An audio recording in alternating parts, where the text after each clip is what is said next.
every decision we make here, whether it's right or wrong, we'll learn later, but they are always done with what we think is in the best long-term interest of the University of Nebraska and our athletic department. And this place will always be bigger than any one person. And that is the way it has to be. And so we'll do the very best that we can, and we'll dive into the details. We'll surround ourselves with good people, and we'll identify the next leader of Husker football. It was just a matter of time after last night's 45-42 loss to Georgia Southern that Trev Alberts would have to make a decision I think everybody knew was going to happen sooner or later, and that was Scott Frost is no longer the head coach of the Nebraska football team, fired today after a 1-2 start in an embarrassing loss last night to Georgia Southern at Memorial Stadium. The first time Scott Frost had lost a game where the Nebraska Cornhuskers scored 35 points or more. In fact, it was the first home loss for Nebraska where it scored 35 points or more in 214 games. Think about that for a second. And now Nebraska picks up the pieces with Mickey Joseph as the interim head coach for the rest of the season. Good to have you along for a live edition of the Doc Talk podcast presented by Betfred Sports. I'm Travis Justice, and look who's in the studio with us tonight. It's the one, the only Dr. Rob Zatechka. Hello, sir. How are you doing tonight? You know, I couldn't be any better, actually. This has been kind of a downer weekend for, well, I'd say, I mean, at least from our kind of the big teams we follow with Nebraska and Iowa. I mean, yeah, Iowa looked like shit yesterday. I mean, just total shit yesterday. They did, and it's not like Iowa State looked much better, but you got to be happy about the fact because Iowa State's kind of your team too. So here's the deal. If you're new to the Doc Talk podcast, you have to know a couple things. We drank a lot of beer on this podcast. You will see us consume. I've got about a case in the Yeti right now, so we'll be, look at that. We talk gambling, and yes, we swear. You will hear an S-bomb. You will hear an F-bomb. You will probably hear a lot of things happening tonight. Shit, really? Yes, believe it or not, that's going to happen. Fuck, sorry, that? Dave. Can you believe that? Look at that. And tonight, we are taking live phone calls. You can call in the show, ask Dr. Rob a question, ask me a question. I don't know why you'd want to ask me a question. Drop an F-bomb. Drop an F-bomb if you want. Well, sorry, Dave, it's for you. There are no rules here. 402-543-5556. Again, 402-543-5556 is the number to call if you would like to ask Dr. Rob a question. How long are we going to be here? You know, normally our podcasts go about an hour and a half. We'll go as long as you guys want to talk about what the rest of the season looks like. We're going to hear a lot more from Trev Alberts and really unfold really what happened over the last 25 or 24 hours, really. Rob, when you saw that he was fired today, were you surprised based on knowing, because on your report card last night, overall it said 10-1, and that October 1st date was looming because a almost $16 million buyout gets dropped down to $7 million. That's a lot of fucking money. It is, but I traded some messages with a couple of friends on Twitter this afternoon, and we were talking about the fact that I think this now puts Nebraska in the last 20 years at $45 million in contract buyouts for coaches. If you break that down, that's $2.25 million a year. I hate to say it, in today's athletic department budgets, that's not a huge amount of money. You're right. I mean, it's not like it's chump change. I'm not saying that, but it's one of these deals where anymore, to some degree, that's the cost of doing business in big time college athletics, that you're going to deal with this. I mean, look at a school. Okay, let's take Texas, for instance. Okay. They've run through the same run of head coaches over True. the last 15, 20 years. True. Ever since they made the decision to fire Mac Brown. That was kind of their, I don't want to call it a Solich moment, but it was kind of a Solich moment for them, that they've gone through kind of the same cycle. You can't tell me the dollars and cents are that much different there versus at Nebraska. I mean, Texas has a much bigger budget, has much bigger, but I'm with you on that. I and even Trev, and we'll hear from it a little bit later on, Nebraska has the resources to pay this out. And he didn't hesitate. I believe it was Steve Sipple maybe who asked the question about the buyout, and he did not hesitate. He said there was no negotiation. The University of Nebraska will live up to its contractual obligations of paying out a contract that has a history of doing that. Hell, it's been paying out guys for a long time. And so in no way was Scott going to just say, yeah, I'll take half the money. You want me to leave right now? You're going to pay me $15 million? Well, and $15 million. And I don't think Trev would have asked him to take a buyout or renegotiate it. To go back to your original question in terms of, am I surprised that it happened today versus after October 1st? I would not have been surprised whether they did it today or whether they did it after October 1st. Neither one would have been a surprise. If they had done, okay, we're going to go ahead, play Oklahoma, bye week, go from there, see what happens, and then fired Scott, no surprise. If they had fired him today, which obviously they did, no surprise. Anything was on the table in that regard, especially after what we've seen these first 3 games, which is horrible football. It's been bad football. And I know a few people had asked me about, why do this the week going into the Oklahoma game? Why not see what he does against Oklahoma? Why not go further into the season? I love Scott as a person. Nobody wanted to see this work more than the former players. The former players and alumni, nothing would have been better from our standpoint than to see one of our own succeed in this position.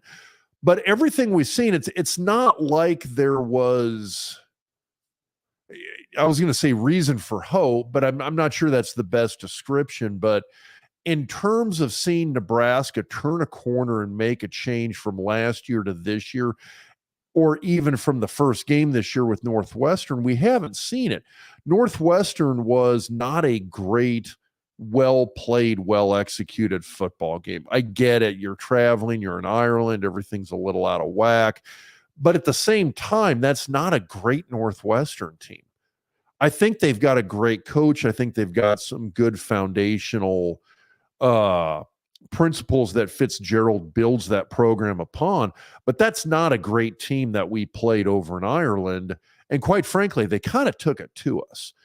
You go the next week against North Dakota, and again, it's one of these deals where you can sit here and be like, okay, they won by 3 touchdowns, but you know what? Mid-late third quarter, we're still trading haymakers with an FCS school. And that's, I asked Scott Spreitzer last Wednesday night on Behind the Point Spread. On Behind the Point Spread. Thank you. There's kind of there's sort of 2 big blowouts over a team like that. There's the one where the team trades punches with you for about 3 quarters, loses gas, doesn't have the depth, and you finally pull away and win. And there's the one where you jump out to a big lead, blow them out of the water, throw your backups in, and then they kind of catch up. This was the former, and that's not a good look. I mean, it's after that North Dakota game, I was really, really worried. And the reason is because you had a 24-17 game. What was that, late third quarter, early fourth quarter? And North Dakota's got Nebraska pinned deep on third down, and Nebraska needs it was basically a big old lob pass from Casey Thompson, but a really great play by Trey Palmer to go up and catch that for a 31-yard gain to get the first down and basically bail Nebraska out. Nebraska goes on to score on that drive, but if Nebraska doesn't complete that third down play, all of a sudden they're up by a touchdown, pinned deep, and trying to punt out of their own end zone against a North Dakota team that's still got a fair degree of momentum in that game. That's troubling against an FCS team in my mind. And then you looked at, for a week, we talked about this on the podcast. This is not new information. We talked for a week about the fact that you're looking at these problems Nebraska had against Northwestern. You're looking at the problems Nebraska had against FCS North Dakota. And here comes an athletic team of kids out of South Georgia. I mean, this is the guys who didn't get the scholarship they wanted from Georgia, Auburn, Florida, wherever, and ended up at Georgia. Didn't want to leave the South, so they stayed at Georgia Southern. It's a bunch of really, really good athletes. They all got kind of half a chip on their shoulder. You've got, in my opinion, one of the more underrated coaches in the nation, and Clay Helton. And you know what? He got screwed at USC. And again, he was their Solich, in my opinion. Kind of, yes. He didn't take over for Pete Carroll. That would have been, Lane Kiffin, and the Steve Sarkisian came in after that. He kind of came in and stabilized things. He wasn't a horrible coach. He just ran into a program, much like Nebraska, that has expectations that maybe sometimes can and cannot be met. And there was a transition there, right? And there was, but I mean, those expectations, I don't know if you can pull up on Google here, but I mean, his first 2 or 3 seasons, I thought he went 10-2. I think he had a couple 10-win seasons in there, but I can pull it up a little bit later on. I mean, he did, in my opinion, very well. But he was a guy coaching a team where the admin and the alumni wanted Lincoln Riley or the next Lincoln Riley kind of guy, and Clay Helton wasn't that. And so you've got a great group of athletes coached by a very good coach. You got a quarterback in I'm blanking on his name, Van Reese the kid from Buffalo, right? Yeah, it's the kid from Buffalo. He played for Buffalo last season against Nebraska in Lincoln. It's not like he was going to be wowed by anything he saw. That guy was throwing some great passes in there. I mean, he was throwing some tight ones in there, and outstanding game by him. And I fully expected that because I thought he played fairly well for Buffalo last season. And for him to come in this year, that worried me a lot because you've got an experienced quarterback who's seen all of this before. This isn't going to throw him off. That was such a bad combination for Nebraska to run into in that situation right then and there. And on top of it, Nebraska's got some injuries to some key guys that kind of, I think, hurt him as well on defense. So here is how it all ends. Scott Frost at Nebraska, not quite 5 full seasons, 16-31 overall, 0-13 against ranked teams, 10-26 against Big Ten teams, 12-14 at home, 5-19 in games decided by 7 points or less. I know Trev Alberts said today he doesn't want to look back. This show is about looking back because I'm going to ask you, Rob. Well, I think any analysis looks back. Where did it go wrong? Seriously, because you and I were talking. I was driving home from Des Moines last night after Iowa just got beat by Iowa State. You and I had a nice little conversation, and you brought up the day that Scott Frost was hired. You were down there. You were in there. Everybody gathered. It was like a coronation. We thought this was a slam dunk.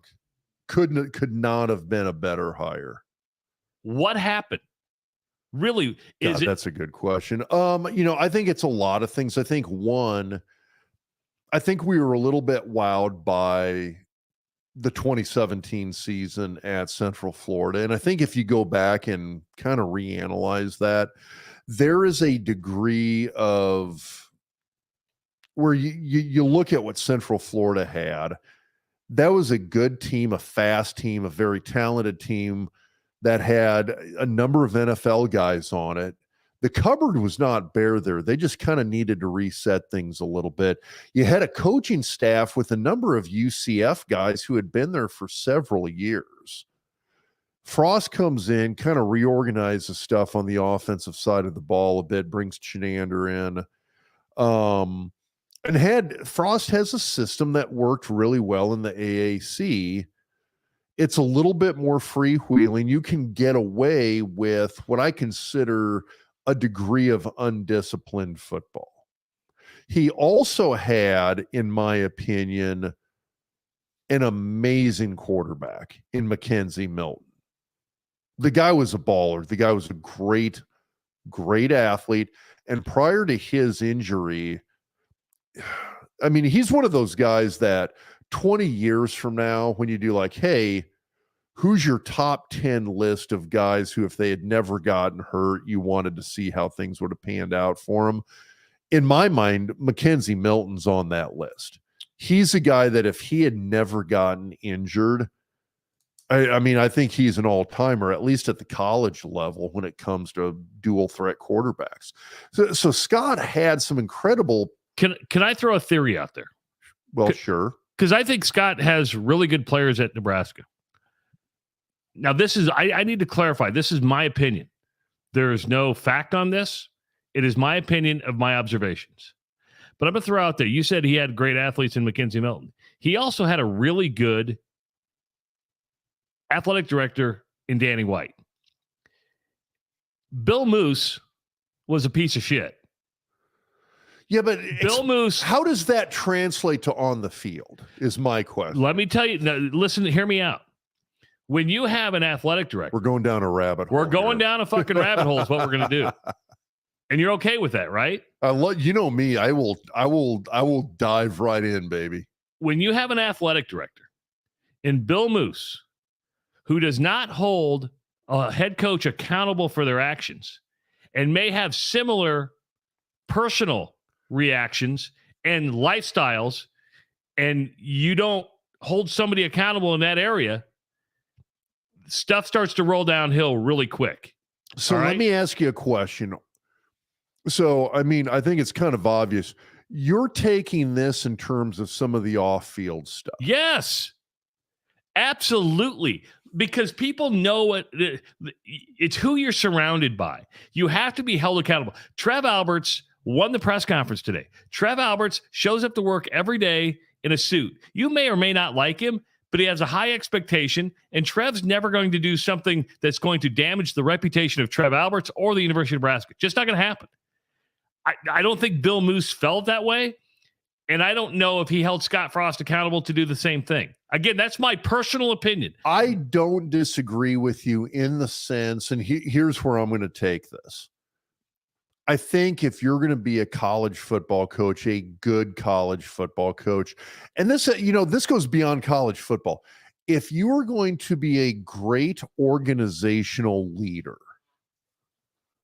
somebody's got to step up and somebody's got to be the goddamn CEO of the program. And by the way, Tyler says, chase that rabbit. There we go. We're going to chase that rabbit. All right. Somebody's got to be the CEO of the program. Somebody's got to be the buck stops here. Somebody's got to be the person that people look at and think, this is the guy. This is the top of the program. This is the pinnacle.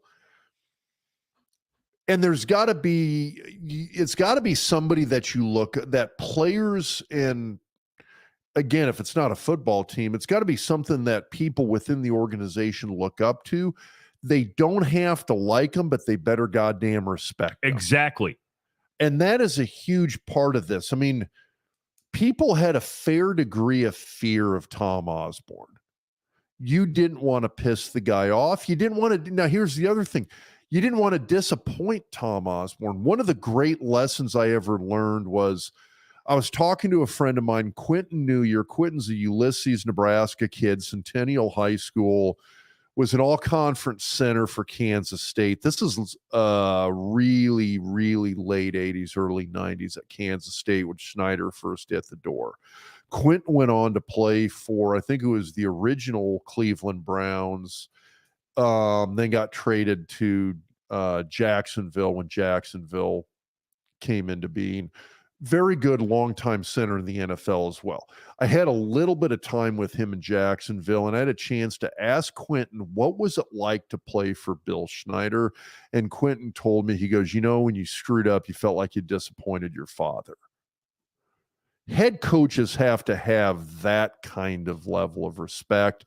Osborne had that. Pretty much any really good head coach I played for had that effect, where it was what do you think of what Thomas is saying? No comment from Tom. Notice no comment from Tom Osborne. It's I think that's a little bit telling. I don't have a problem with that because I think Osborne very much supported Scott. And I think the fact that Scott even got a chance at this fifth season had to do with Tom's influence. But going back to the original question that you asked, is that within that hierarchy or structure of any organization, you've got to have somebody who's kind of the buck stops here guy, where there has to be respect, and you don't have to like the guy, but you have to respect him. And I don't know if Scott had that. I think a lot of players looked at Scott and viewed him almost as, here's a guy who's one of us. And you cannot have that when you're in that kind of program. You can have an assistant coach. You can maybe not, but maybe have a coordinator who holds that kind of position. But when the head coach is one of us, that's not a good thing. And I think it comes into play when you saw some of these coaching changes get made over the last offseason. You know, the players are looking at that because they look at their assistant coaches. They're looking at their position coach. That can be your buddy. That can be your friend. That can be somebody you've got that close connection to on a personal level. And when the head coach fires that position coach, if the head coach is a CEO figure, is the top of the mountain, this is the head man where the buck stops kind of guy, when they fire that position coach, you may be upset about it as a player, but you're still going to be sitting there going like, well, shit, it's the head man. That's the CEO. Shit canned. My buddy is what it is. He's the CEO. But when you view the head coach as one of your own, when you view the head coach as your buddy and he fires the assistant coach, the position coach, you're sitting there going, my buddy just fired my other buddy, and I'm not sure how to fucking deal with this. That creates an incredibly weird, uncomfortable, and in my opinion, inappropriate kind of level of interaction there between the head coach and the players. And we saw that last year. This has kind of gotten swept under the rug a little bit. But I mean, when Austin Allen left to go to the NFL, when Cam Jurgens left to go to the NFL, they were not happy with Scott Frost in terms of how he handled these changes. And I think a lot of it goes back to the fact that Scott never established himself as that kind of ever so slightly untouchable CEO of the program. You have to be a fatherly figure, which means you can't be too close. You can't be buddy-buddy with someone. And that's the thing. At some point, somebody's got to step up and be the fucking parent. Sorry, Dave. But your personal life has to be in order. Come on, we've all heard the rumors. We have, and I don't want to dive too hard into that because we've heard it both on Moose. We've heard it on Frost. I got to be honest. I can't say I've asked much about that. I don't know. I'm not sure I want to know. You and I have cracked jokes about the photo of Scott and his wife and kid walking off the field after whatever game it was last year. And it was obvious that that was a designed, I'm not sure how you want to play. That was all done by design to stave off these rumors. But it's all how and yes, that probably does filter down to the players. I shouldn't say probably.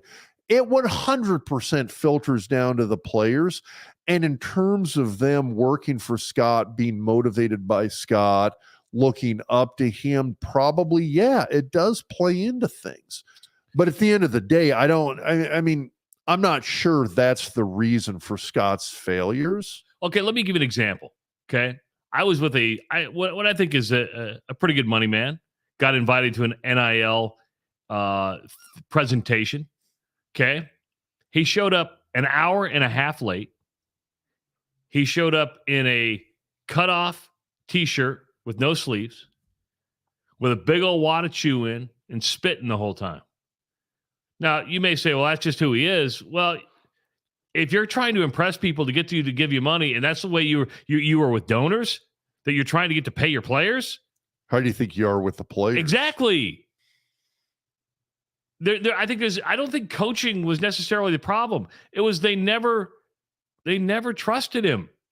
Well, and that's the thing, is that I don't know if I had a problem with Scott's offensive system. The offense didn't lose the game last night. No. That was your boy Chenander from Iowa. Blame the Hawk.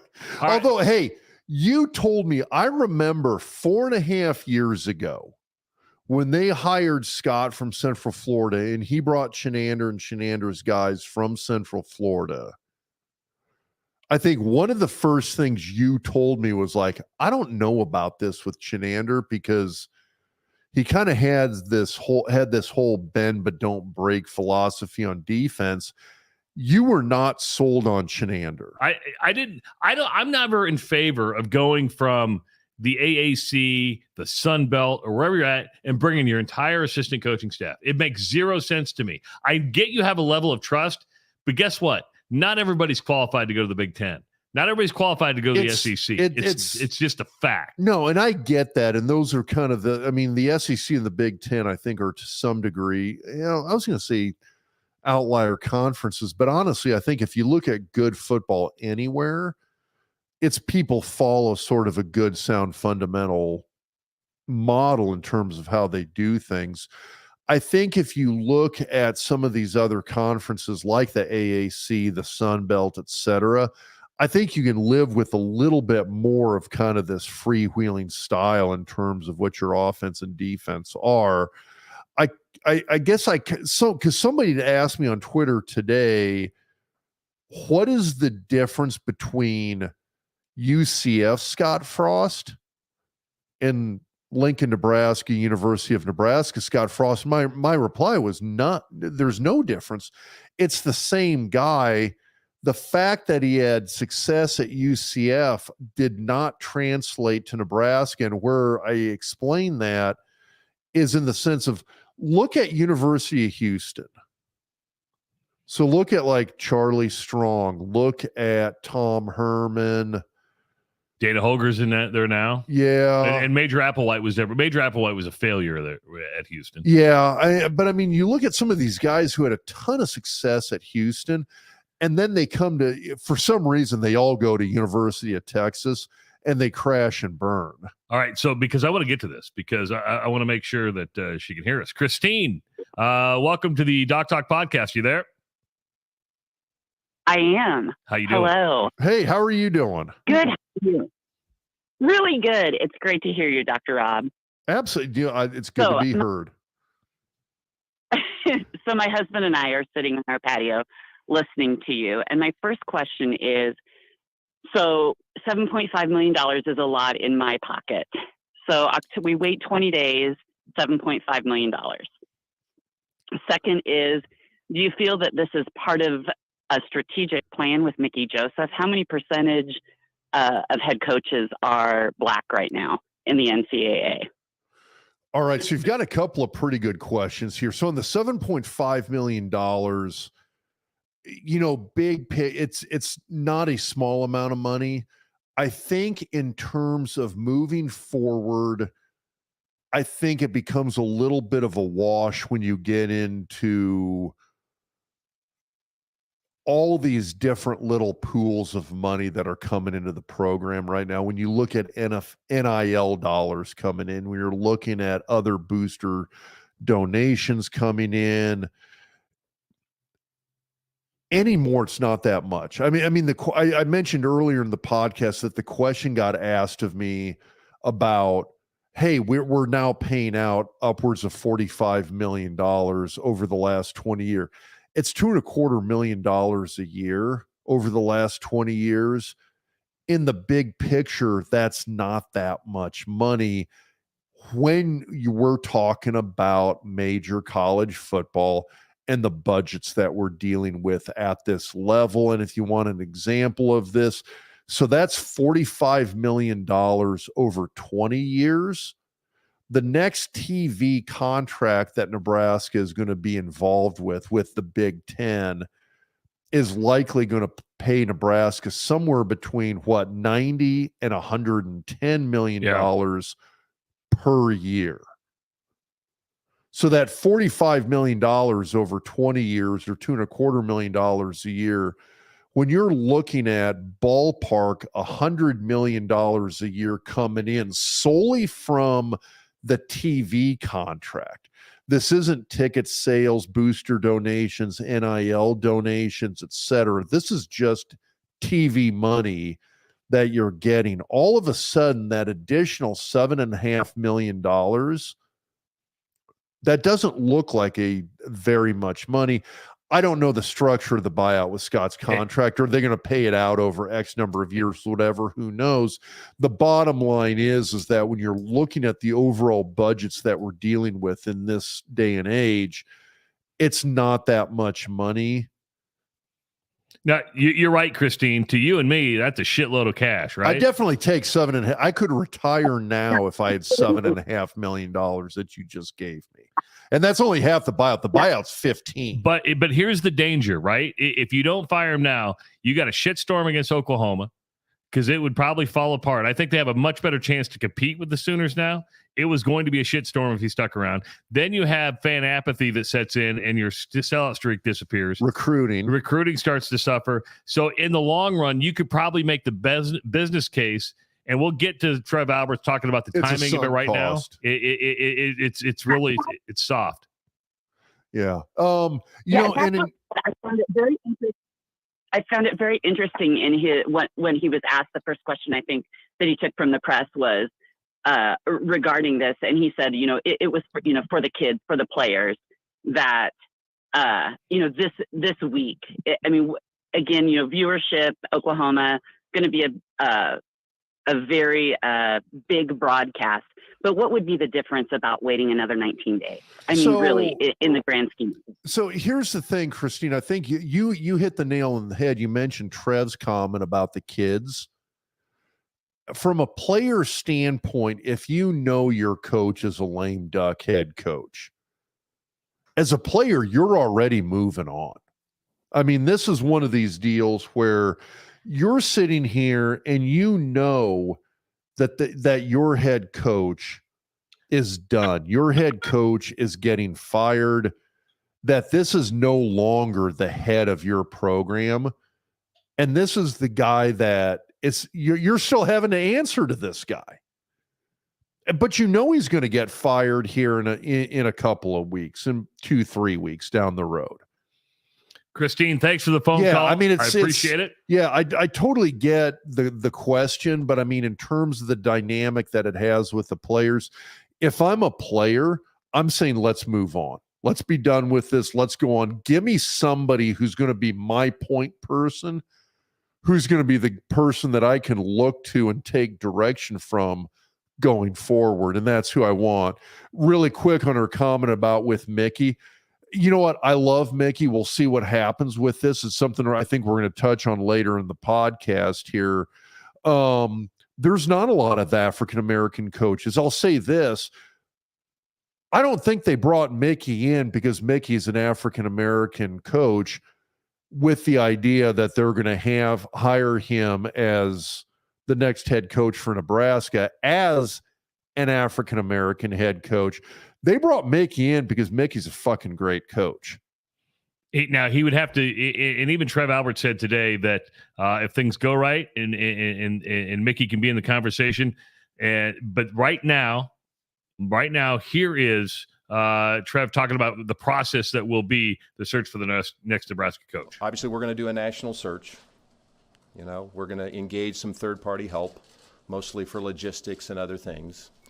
Want you to know as well, and I would encourage our fans and everyone to recognize there will be a lot of rumors out there. There's going to be a lot of innuendo.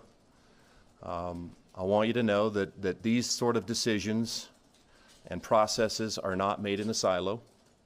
I have a lot of great mentors and friends that we'll be working with. And ultimately, in a prior life, I have relationships with a lot of coaches in this business, and I intend to reach out to a lot of people. And so if you hear that Trev Alberts reached out to XYZ coach, it doesn't mean that I've offered the job to XYZ coach. I think there's some fabulous coaches out there that have a perspective about our job that I could benefit from. 402-543-5556. Interesting, and he reiterated that a lot. You're going to hear rumor and innuendo of people that he. Welcome to the Doc Talk podcast. What's going on, Mark? Oh, just watching you guys on the big screen TV here while I'm drinking a berry nectar. Nice. Oh, no, I love it. Just got one question. How many more buyouts are going to be done? Because I cannot believe they're going to keep this entire coaching staff. If they get to hire a new guy or if Mickey stays. I'm just kind of wondering on that. That's Thanks. a great question. So I think the guys that came in, they did, what was it, a 2-year deal? I think, yeah, most assistant coaches are on 2-year deal now. Yeah, because if you get fired, you got a year to go look for a job. Yeah, so everybody gets a 2-year deal. So there's definitely buyouts in place. I was going to make a comment about the fact that I think normally when you bring in a new coach, you kind of give them the leeway, the discretion to build their own staff no matter what. That being said, Nebraska, I mean, God bless Ron Brown. I love the guy. I was watching him on TV on the sideline last night. But I mean, it's you've got a number of guys who keep getting retained in some degree. I'll be interested to see how this works out, especially with the new guys. Mickey is a guy that I think has a massive amount of respect across coaching circles in general, in terms of both coaching ability as well as recruiting ability. And those are really, really valued commodities in this day and age. I would be probably a little bit surprised if Mickey does not A, get the head job, and or B, get retained by whoever does get the head. I don't think he's getting the head job. I don't. I don't think he's getting it. I don't think so. I don't think so either. But at the same time, I still sit around and I think, why did he get hired and get slapped with associate head coach title? For money. Because Brian Kelly wanted him to stay at LSU.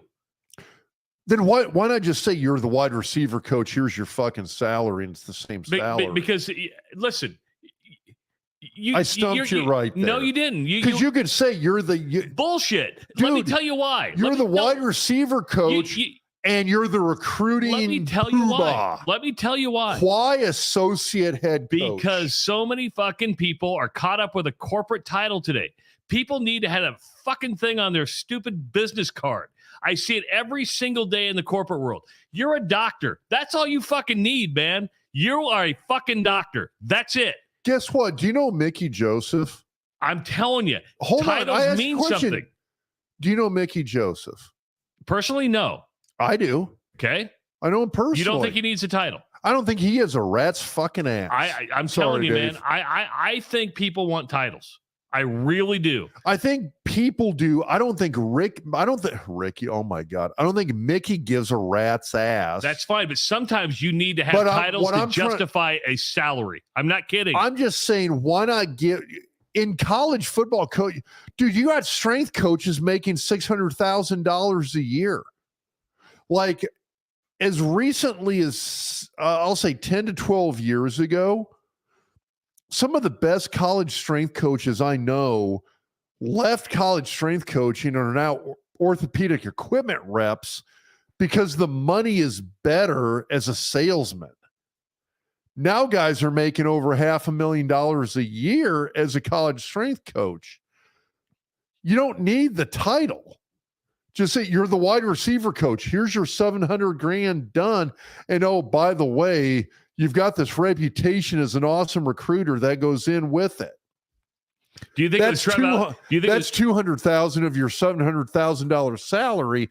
I think he got that title for a reason, and I think there's at least a chance he's in the mix. I'm not saying it's going to be Mickey at all, and I would actually say, if you're even going to say it's going to be 51% odds, I'd say it's 49% Mickey becomes the next head coach. It's less than half that he becomes the next head coach.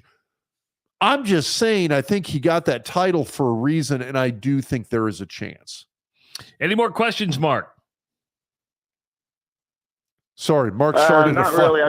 You started a fight there between Trav you started a fight, Mark. But here's the thing, Mark. I was waiting for blows to start going. Trust me, he would kick my ass. Here's the thing. I got to show you this. Look at this. My son found this today. I don't know if Owen can bring that up. Look at the size of Rob in the back. The dude is fucking huge. You're making Zach Wiegert look small, dude. And I'm in the back. It's like Zach's the fish you hold out towards the camera in the photo. Oh, you're killing me, dude. I didn't. What was it with you? Your family members holding on to Husker memorabilia. You and all your family, they're all Iowa State Stop fans. it. Stop. Mark. Dude, you're a Cyclone fan, dude. Thanks, Mark. I appreciate the phone call. 402-543. I appreciate it, guys. No regret. 402-543-5556. You can see now we're taking phone calls. Go ahead and call in now. We got another call coming in. I thought we had another call coming in. We'd love to hear more from you because this is what we want it to be. We want it to be an interactive show. Of course, you can leave the comments, I think, on YouTube, on Twitter, and Facebook. But damn it, we really want your phone calls. So why don't you go ahead and call, again, 402-543-5556. We're speaking of Mickey Joseph, and here is what Trev Alberts had to say today about Mickey Joseph taking over on an interim basis. I communicated to Mickey that Mickey's the head coach. I won't meddle in Mickey's decision-making process. I encouraged Mickey to be the head coach and make decisions as the head coach. And so he'll ultimately have an opportunity probably with all of you to explain. I think there will be some changes. He explained some of the changes with the team. There'll be some structural changes and things that I think Mickey believes in, which will be good going forward. Changes. He didn't think. Now, Trev went on to later on and said he didn't think he was going to get fired before the season was over. But when you hear structural changes, what do you think? I do wonder a little bit if there's going to be some staff changes. But he said later on that nobody was going to get fired. He didn't think any staff changes. Well, I didn't say staff. I mean, nobody getting fired. So but you think from a responsibility standpoint, I think things change a bit. Boy, that's a good question. And I was kind of curious about what that meant. And when Trev said it, I did watch the press conference this afternoon. I did kind of wonder exactly what Trev meant when he said that here. So B. Blair says, fuck my title. What's the number on my paycheck? That's all that matters. Okay, that's fair. That's fair. But I do know people who want titles. And sometimes I get it. And sometimes in the corporate world, you have to give, and I'm not saying football is a corporate world, but it's getting more and more like that. That sometimes you have to go, okay, to justify a certain pay amount, you just can't call him a wide receivers coach because it's got to be something higher than that. That's idiotic. I know it's idiotic. You know it's idiotic, but it's the truth. I get it. The moment Mickey got hired, the feeling in my head was, all right, some of this shit is for a reason. So structural changes equal Mickey has free reign to reallocate resources as he sees fit. I don't disagree with that. Define resources. I guess that'd be my question. If you don't like Eric Schnander being your defensive coordinator, you're no longer going to be calling the fucking defense. Who's calling it? I don't know. You tell me that. I don't know. Yeah, that's a good question, but I do wonder that.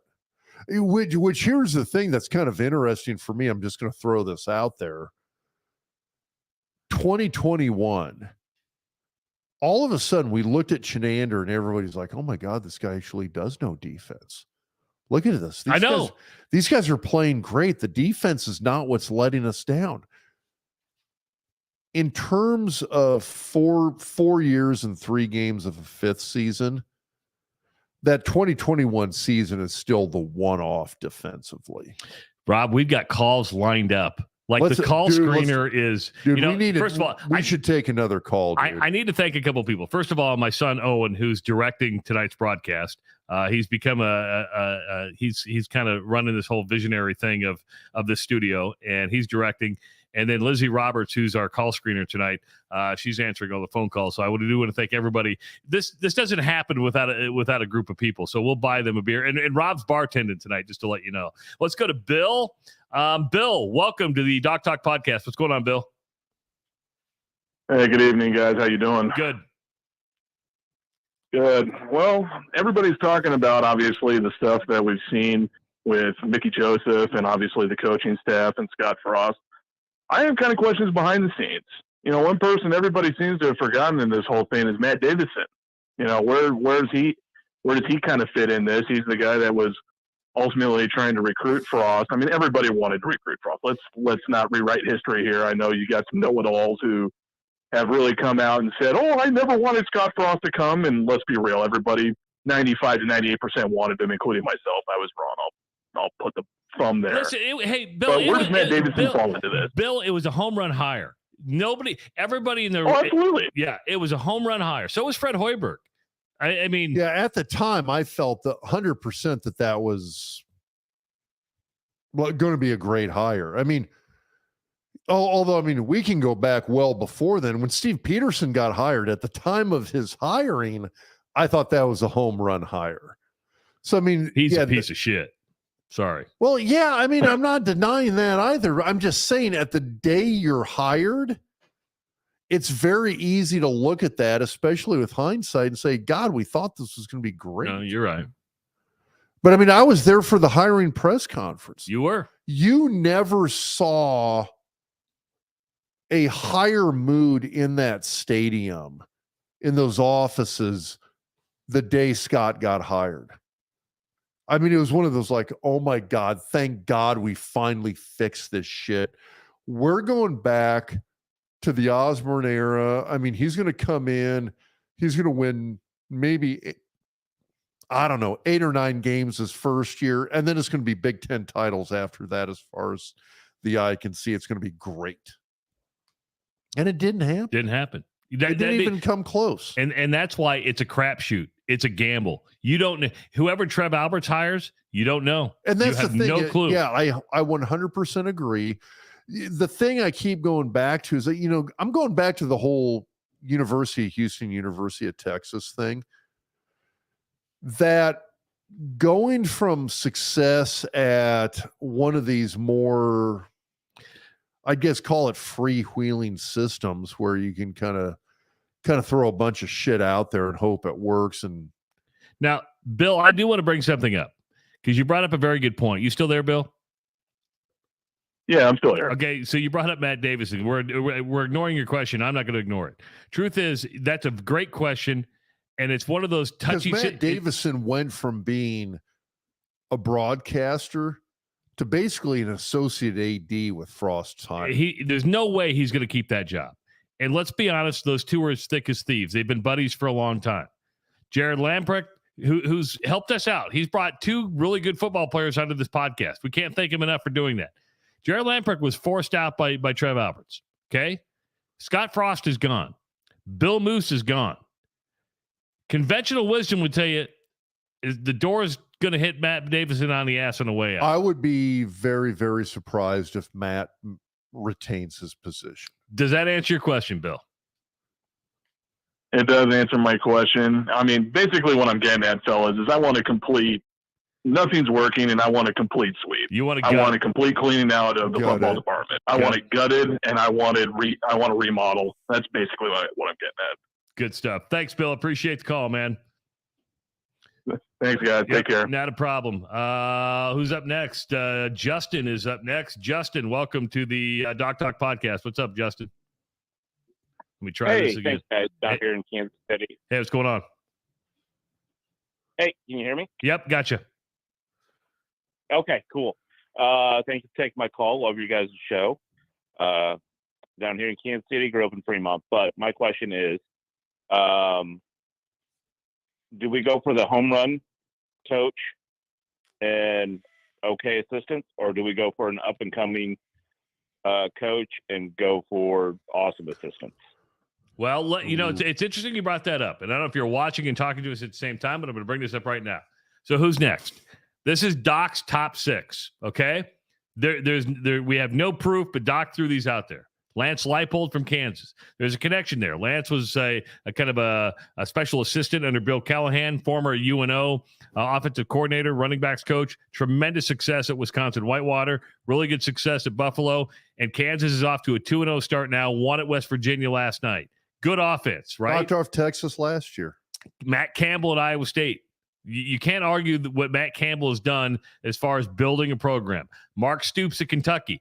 And the reason Mark Stoops is an interesting hire because he knows now, as John Calipari said earlier in the year, it's a basketball school. So Mark Stoops is going to be like, well, fuck this. If I can't get a basketball guy on my side, I'm going to get the hell out of Kentucky. Now, these are Rob's guys. Bill O'Brien at Alabama, Chris Kleiman at Kansas State. And I've heard this one more than Jeff Monken at Army. So do I get to comment on these? Yes, I just wanted to read them before you. Okay, so Lance Leipold, I've been a longtime Leipold fan. I love the guy because I think he is one of the best coaches and program builders out there, and he's built programs from scratch. Buffalo went into the tank when Turner Gill left there to go to Kansas, which the parallels here are mind-blowing. But he was a really, really good program builder, and he got Buffalo back up and running again, came to KU. And all of a sudden, I mean, his first year, he had a couple of defining wins. They knocked off Texas. I know we crack jokes about that all the time, but he's got KU playing better now than I have ever seen KU play. I would agree. Since the Mangino era. And that's kind of saying a lot. I mean, that it's a basketball school. Anyway, love Lance Leipold. Matt Campbell, I kind of throw him and Bill O'Brien in there. They're sort of like they were my fifth choice. You asked me earlier for, hey, who are your top five? Yep. Campbell and Bill O'Brien are sort of like 5A and 5B. Campbell, in the sense, the misgivings about him are in some of these games that I've watched where he has the athletes that I think he should be doing far better, he doesn't. I know what you mean by that. I mean, every so often I just look at him, I'm like, God, you should win this game. You should knock off Oklahoma State. You should win this game against Iowa. I know he just beat Iowa, but I mean, he just beat Iowa that has arguably, I mean, this might be the worst offense Iowa has ever had. It's the worst fucking offense in the country right now. And they're horrible. It is by far what was the worst score of the game yesterday? 10-7. You beat the worst offense in the country 10-7. Yes. It wasn't pretty. It's one of these things. I look at Campbell and I'm just like, for a guy that everybody used to talk about as being sort of like Urban Meyer Jr., he's been okay. I think if people look at it and go, well, he's done it at Iowa State, so that's saying something. And I get it. Well, Scott Frost did it at Central Florida, so that's saying something. True. I'll give you that. Okay. Bill O'Brien, 5B. I was always impressed with what Bill O'Brien did at Penn State immediately post-Paterno. You had sanctions, scholarships cut. I mean, that might have been the most unworthy job on the planet. Nobody wanted that job. Nobody wanted anything to do with that place. Nobody wanted anything to do with that name. Nobody wanted to be there. And Bill O'Brien went in and won. He had winning seasons. That was always a tough out when he was the head coach there. It was an incredibly tough situation to be in. And I kind of wonder what happens if you take Bill O'Brien, bring him into Lincoln in a tough situation, a tough place with massively high expectations. What could Bill O'Brien do? Now, my misgivings about him is that he goes down to Houston. Players freaking hated his ass there. He was not a well-liked coach. Now, some of that is that it's the NFL level, and there's a huge difference between college players and NFL players. And maybe this is a college versus NFL thing. But I'd be interested to see what a guy like him could do. Going on down the list, Mark Stoops. You've got an SEC coach. There's kind of this dichotomous argument here that, Travis, you yourself brought up about the basketball school. I look at Mark Stoops, and my first thought process is, why would this guy ever leave an SEC school where he's got access to the SEC athletes, SEC money, it's a really good position to be in, especially when you consider the fact that I don't think the expectations for football are all that high at Kentucky. And so he's in what I would say, I mean, at least at first glance, it's a win-win. And you bring up, though, I mean, the corollary argument, I mean, the counter argument here is that it's a basketball school. And that's the thing where I start to wonder, like, okay, well, even if you start having a lot of success at Kentucky, are you still going to always feel like you're kind of that second fiddle guy? You're the also team at that school. Absolutely, he will there. Yeah, and that's the thing at Kentucky. I mean, as a football coach, if you're going to tell me, hey, you're going to be at a school, you're going to have you're in the SEC, that in itself is a win. You're going to have access to recruiting all throughout the South. That's a win. But you're a basketball school. You're the Duke of the SEC. I mean, at the end of the day, though, basketball will always be number one in Kentucky. It will never be football. I get it. Football brings in the money, though. Football's going to bring him in $100 million a year. And that's what I wonder is that enough to keep Mark Stoops at Kentucky? Because I look at him. If you want to know how good a recruiter this guy is, go back to Wandale Robinson. I mean, we saw in real time a kid flip-flop between these two schools. Anyway, so I like Mark Stoops. I think he's a very good coach. Chris Kleiman at Kansas State. I mean, for people who don't know who Chris is, Craig Bull is the guy who got North Dakota State up and running in terms of winning national titles. Chris Kleiman's the guy who kept that going. Now at Kansas State, very good coach, outstanding group of assistants. Lori, Mike, Jason, and Jason Stanhold, we're going to get to your phone calls, but I want to hear from Trev Alberts, who talked about hiring the next coach and admitting that, you know what, no college coaching job is perfect by any means. Every single job in college football has challenges. This job has advantages to other jobs, and it has some disadvantages. It's the same thing with every job in college football. We have 1.8 million people in this state. That's not going to change.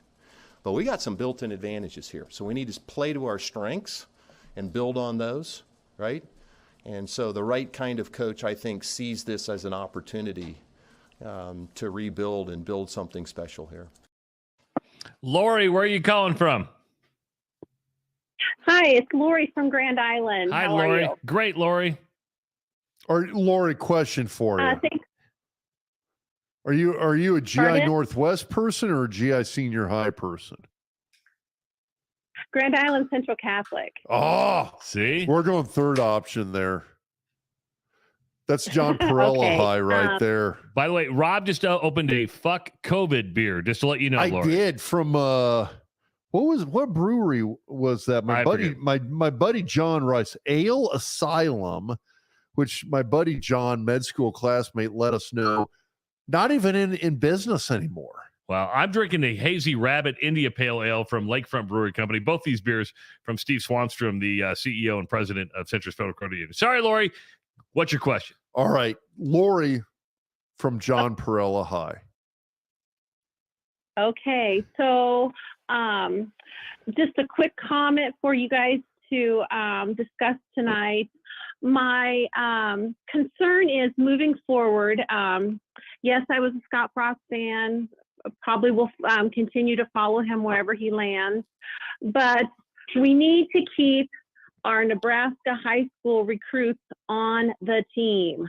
I get it. We have this hotshot quarterback from Texas right now. But what about our own in-state talent? I'd like to see more of that at Nebraska. Good question. Know, Sam Foltz, you know, where are those recruits at? We need to have them in Lincoln. I think that would help us also. And you know, I think that's I think that's a thing that I think a lot of coaches give lip service to when they first arrive. I think Scott did a good job year one in locking down the local talent. I really do.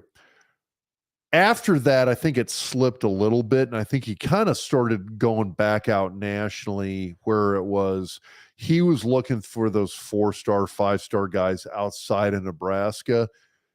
You look at a lot of kids within the state of Nebraska now. I mean, there's a huge number of guys in Nebraska that are currently playing for other D1 schools outside the state. That's a little that kind of bothered me a little bit. Now, there's a little bit of personal interest here in the sense that I got a nephew who's playing football for Missouri right now. He's in a great spot. It's a good move for him. But yeah, I would have loved to have seen him in Lincoln. I would have loved to have seen guys like, well, honestly, it's half the Bellevue West's roster. Keegan Johnson. Well, Keegan's a great one. Mike O'Reilly, Ducker. I mean, you got some of these, you got Jay Duckers down at Memphis right now. I mean, you've got a lot of these kids who I sit around, I'm like, why are these guys not in Lincoln? I mean, there was a period of time where you looked at Nebraska's backfield at running back and you went Amon Green and Clinton Childs and Damon Benning. And it just, you went 3 or 4 deep and it was Omaha kids alone. It doesn't have to be just Omaha, but it's one of these things where, if you're in the state of Nebraska, why are not all of these guys going to Nebraska? It's a great question. Well, I still think the North Dakotas and North Dakota states, the South Dakota states, there's some pull there, right? In the fact that there's the ability to play. Do you want to be a walk-on? Do you want to be a practice team guy? Want to have that chance to play right away, and I agree that plays into it. But I think a lot of these guys would have gone to Nebraska if given that chance. And I'm not sure that's something that some of these kids would have had an opportunity to do under Frost. Lori, good question. We appreciate it. It is. Now, my corollary to that question is that are we going to see that under a new coach, or are they going to come in and they're going to suddenly start keeping all of these in-state kids actually in-state? I don't know that. I would hope they do, but that's something that I'm not sure we're going to see. Thanks, Lori. Appreciate the phone call. Good stuff. Very, very good stuff. If you have a phone call, just keep on calling. That's what Mike is doing. Mike, welcome to the Doc Talk podcast. What's going on, Mike? Hey, I'm a Nebraska fan. I had to move to Missouri 2 years ago because of my job, but so I feel like Nebraska went off the rails when we fired Frank. 9-3. Oh, 100%. It kind of went. We went off the rails then, and then it just kind of it's like mind blowing, And I'm a huge huge fan of the Scott Frost hire. I thought that was going to be like the big savior thing, Obviously that didn't work out, obviously, but so now all the you look at Twitterverse and you go, everybody's talking about Urban Meyer. Do you think that's even a I just I feel that's a great dirty even saying Urban Meyer, but that's a great. You think that's even a chance? Or that's a great question. There's kind of 2 ways to look at this. One, is there a chance? I suppose so. I just. That would surprise the hell out of me based on what we know. Shocked. Based on what we know about Trev Alberts and the type of man he is, and his son went to one of the service academies. Trev never, ever wants to even try to embarrass any part of the university or himself. There is a lot of baggage with Urban going all the way back to Florida. I don't think Trev wants anything to do with.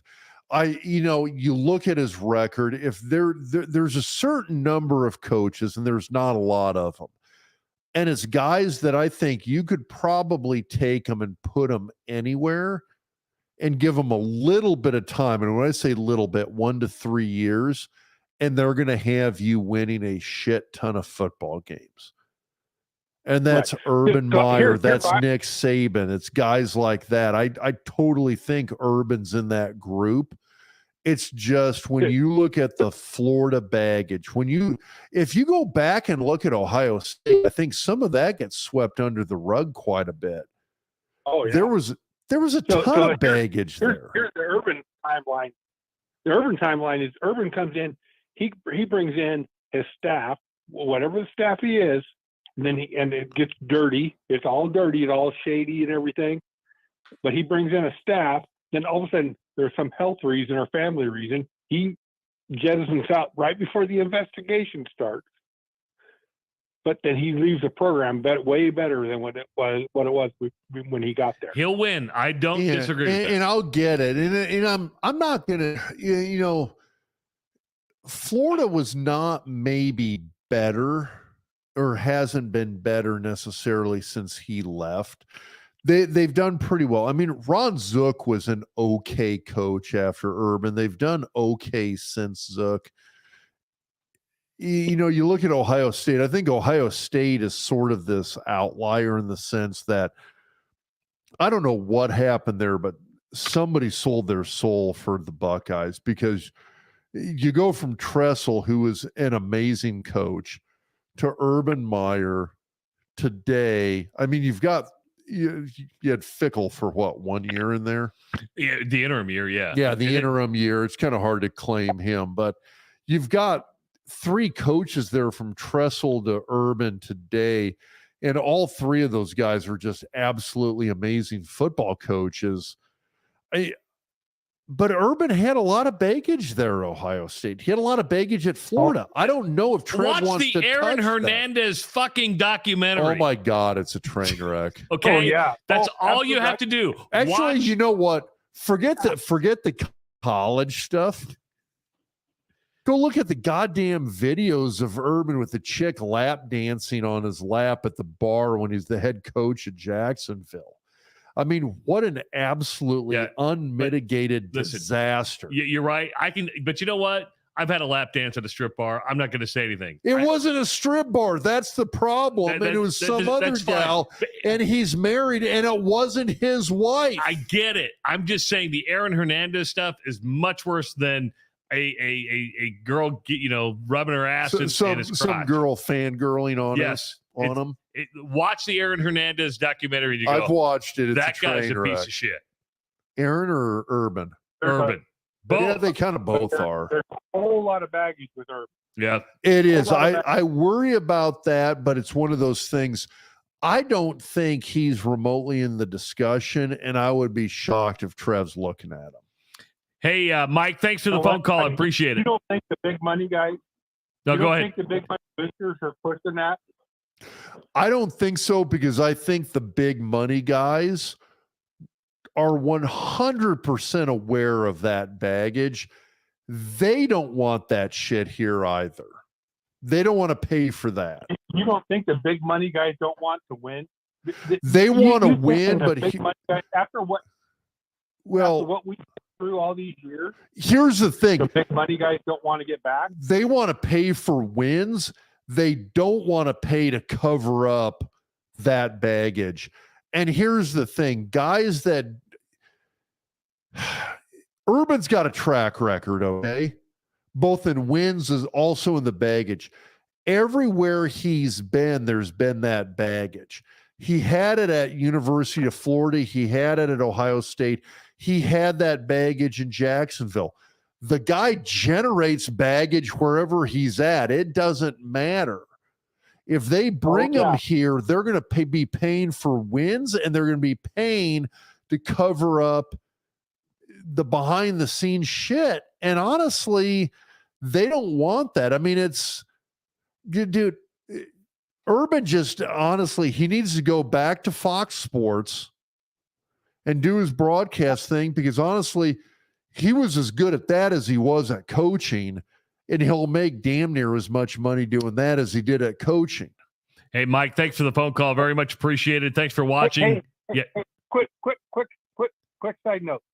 So a couple years ago, I had my knee replacement done, and you know who my anesthesiologist was? Dr. Rob? Nope. The Count. Monte Cristo. Monte Cristo. Yeah, that's one of my partners. We love he came Monte. in, he goes, hey, I'm Monte Cristo, and I was like, you're the Count. So it was the best. Anyway, love you guys. That's awesome. Thanks, man. Thanks, Mike. Appreciate it. We need to get the Count on this show. We need to get the Count in here. I can probably swing that at some point. We can. That guy is crazy smart when it comes to football. Hey, will you do me a favor? While I take this call, will you grab me another beer, please? Do you want it out of a bottle or a can? Whatever you grab, I don't really care. Okay, that's kind of what we do here on the Doc Talk podcast. We don't really care where the beer comes. And we know we drink. Jason out in Pennsylvania, who's delivered us some beer more than one time. Jason, oh hell yeah! Welcome to the Doc Talk podcast, Jason. Hey, how you guys doing? Great. Hey, first time caller, long time listener. Figured I'd do the Jim We've Rome only been thing fucking here. taking phone calls for a week. And multi-time drinker with Rob. Absolutely. Rob, you said something earlier, and I know you know Mickey pretty well. Yeah, you guys are talking about the assistant coaches being more like the buddy-buddy type thing, and Mickey being the recruiter he is really develops that buddy-buddy. How do you think that's going to transition over to when he becomes the interim head? Boy, that's a good question. The whole, like CEO type thing. Yeah, that's a good question. There's a lot of head coaches that I regard as really, really good recruiters, and you do not have to be that buddy kind of guy to be the great recruiter. Some of the best recruiting pitches I've heard, like you can find this shit. Go do an internet search, hop on Google, jump on YouTube, and look for. And this is all Nick Saban stuff. Look for Nick Saban recruiting pitch. Google Nick Saban recruiting. Google Nick Saban recruiting video. There's a number of these leaked videos out there, especially since COVID hit and everybody did everything online. Saban is an almost. I use the word brutal in a good sense. His recruiting pitch is brutal because if you hear it, you're sitting there and you're going like, okay, I'm going to go play for this guy. This is a done deal. And it reminds me a lot, if you want to, a good comparison for the 45, 50 plus crowd would be like the old Barry Switzer recruiting pitch, where he would basically tell recruits, listen, you can come here and play for Oklahoma, or you can go someplace else and have Oklahoma score 50 points upon you. And that was his recruiting pitch. And recruits had no response to it. There was no counter argument because during the better part of this 1970s, 1980s, Oklahoma was going to score freaking 50 points on you, and there's nothing you could do about it. Alabama is now in that same boat, and essentially Saban tells all of his recruits, listen, here's the thing. You can go someplace else, and you might be the top dog at that school. Or you can come to Alabama, where all we have are 4- and 5-star recruits, and you can see how you're going to match up against the best. If you truly think you're the best, come where all the other best guys are, and let's see how you do against those guys. And he's right. Recruits know it. And they keep going to Alabama because they're like, you know what? I want to be the best. I think I'm the best. I'm going to go where all the other best players are at, and I'm going to try and measure up against that. I mean, it's alpha dog 101 on steroids, and it works. And it works for any sport. And so that's the thing when I look at this where, You don't have to be a player's buddy, best friend. Let's hang out. We're going to be all chummy. You can still be that CEO. You can still be the guy that runs the program. I think back to my own recruiting, talking with Milt Tenneper and Dan Young and Dave Gillespie, who was the recruiting coordinator back in the days when schools could have a recruiting coordinator.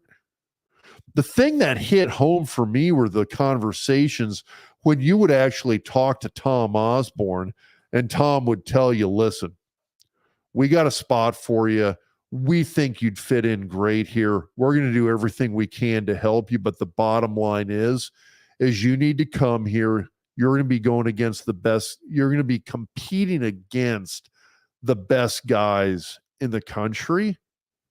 And if you want to play here, you've got to beat them out.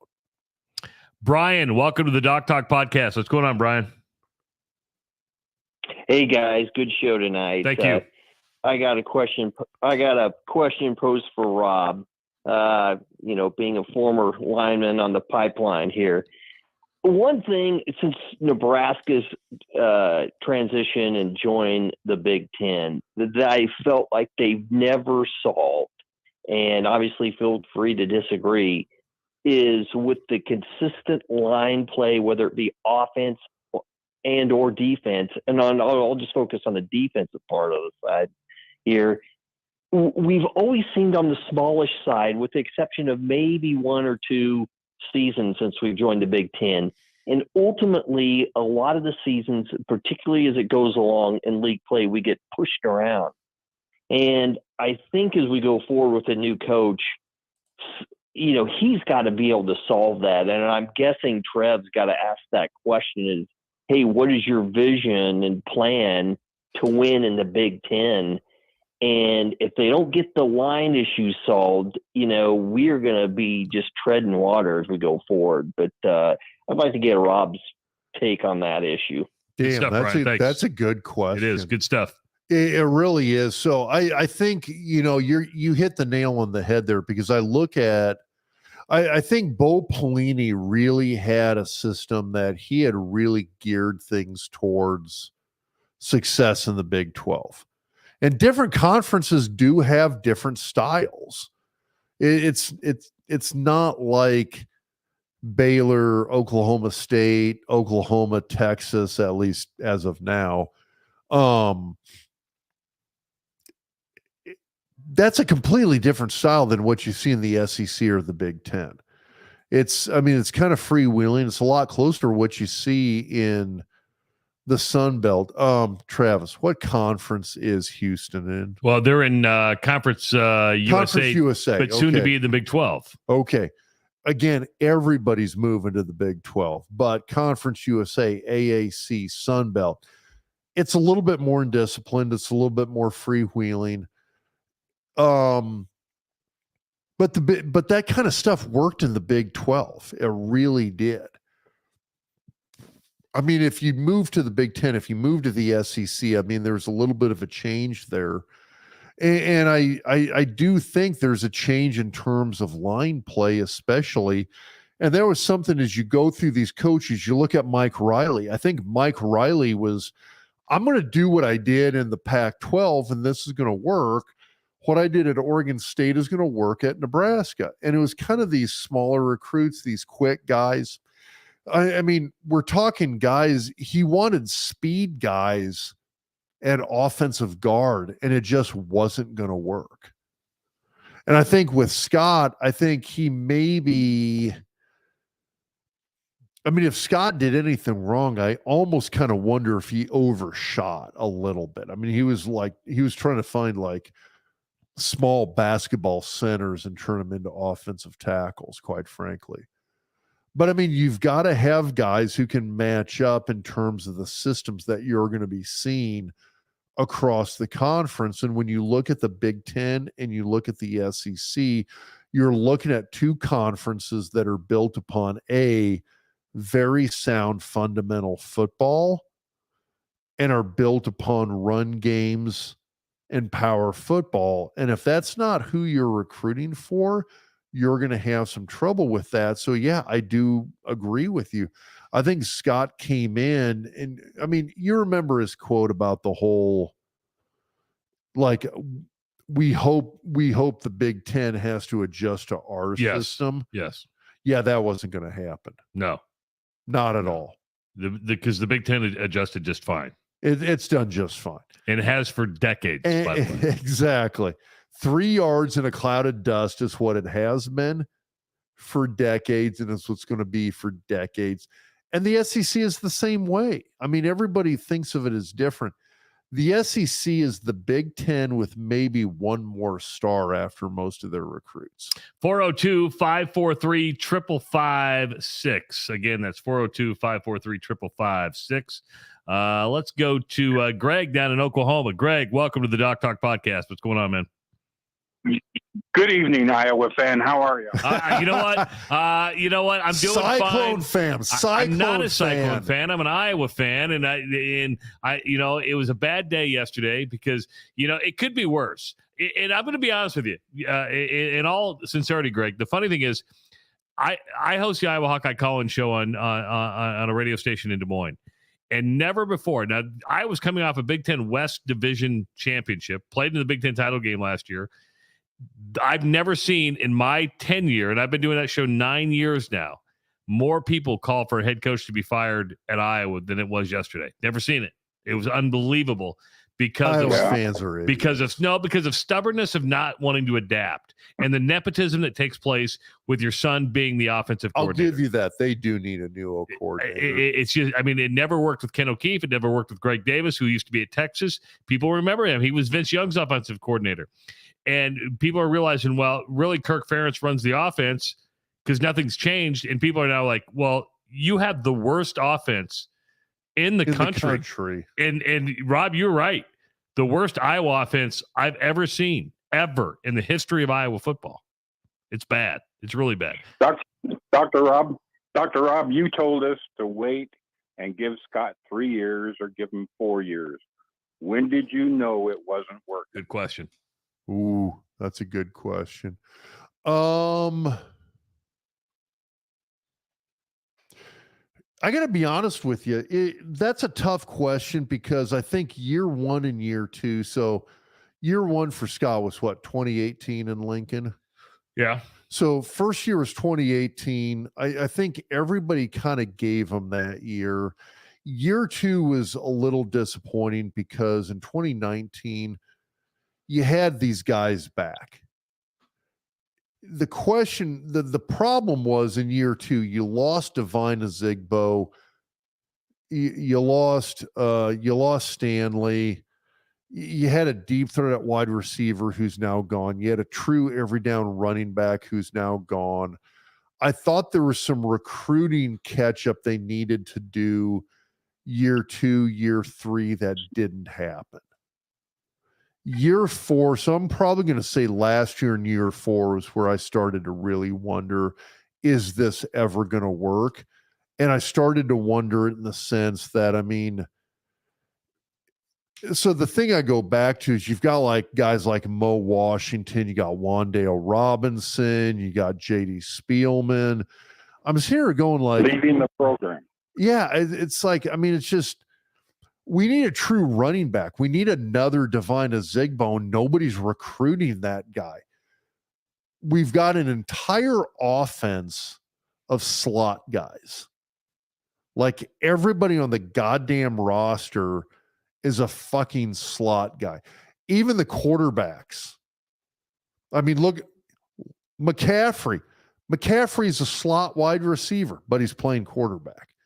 Like even our quarterbacks are fucking slot wide receivers. Dave. What's that? Sorry, Dave. We need a true running back. We need a true deep threat wideout. We need a couple of slot wide receivers. We don't need everybody on the offense to be a goddamn slot guy. And it's just. But Rob, the two running backs you got now are exceptional, but that offensive line sucks. Yeah, they're not good. Oh, fuck. I feel bad about that. they're great at getting the yards, but they're doing it. They're not doing it because the holes are there. Yeah, the holes aren't there. And it's, I looked, it's interesting because I remember when people were looking at Cam Jurgens, and I remember when Cam's snapping the ball over everybody's heads. A lot of people are looking at that and they're going like, this is horrible. We need to get rid of this bum. And I'm looking at Cam going like, he's snapping that ball over Martinez's head, but on the flip side, as soon as he snaps it over his head, he's going out and just absolutely lighting up a D lineman and 2 linebackers. This guy's really good. The fix here is going to be small and quick. We're going to get that snap fixed, and this guy's going to turn into an absolute NFL monster. And he has, and now we're looking back going like, damn, it'd be nice to have Cam Jurgens back. But I mean, right now, Who also left early. Yeah, I mean, I don't blame him. I think he and Scott clashed over a number of issues. But I look at Cam and I'm sitting here going like, the greatest decision, the biggest success of Scott Frost's career is moving Cam Jurgens to offensive line. Greg, thanks for the phone call. I know it's a big week. You're down there in Oklahoma. You coming up to watch the game? I was planning on it, but I've got to have my hip replaced. But I will let you know that the beer's on the way. There we go. Excellent. Good stuff, Greg. Appreciate it. Hey, be safe, okay? And good luck with that hip. Thanks. Thank you. If he wants to come up to Nebraska and get his hip done, I know some guys. I love getting corrected because Lord knows that I'm wrong a lot. And I've had a lot of beer. I know. But, anytime you get a LinkedIn comment, you got to go with it, right? And look who the LinkedIn comment's from. John Higgins, who points out that Houston is in the American Athletic Conference. Are they really? Yes. They used to be Conference USA. Conference No, USA. they used to be. That's the thing is. But John Higgins, part of the Rooferees, by the way, not a sponsor of this podcast, but John, if you'd like to sponsor this podcast. I have had them done our roof a couple of times in addition to the siding on the house and gutters. They've done a nice So job. I'm going to give you a free plug, John, rooferees.com. John has done my roof twice. He's done your roof a couple of times. Yeah, they've done a great job. Yeah. So there you go. I showed this earlier and I want to show it again. These are the coaching records. Let me get rid of the that little phone number right there. If you want to call, by the way, 543-5556. Here are the coaching records. Bob Devaney, 101 wins, 20 losses, 2 ties. Tom Osborne, 255 wins, 49 losses, 3 ties. Frank Solich, 58 wins, 19 losses. Bill Callahan, 27-22. Bo Pelini, 67-27. Mike Riley, 19-19. Scott Frost, the worst of them all. And it's not even close. I mean, Mike Riley, I know he wasn't given as much time, but you could make the argument that Mike Riley was a better coach than Scott Frost. 16-31. Dr. Rob is going to, he's going to go pee is what he's going to do. And being a live show, that's one of those things that tends to happen every once in a while. But we will get to, let's go back to the phone calls. Let's take Paul, who's up first. Paul, I have no idea where you're calling from. What is this area code? Where is 972? Frisco, Texas. Frisco, Texas. Nice. So that's a Dallas suburb, yeah. right?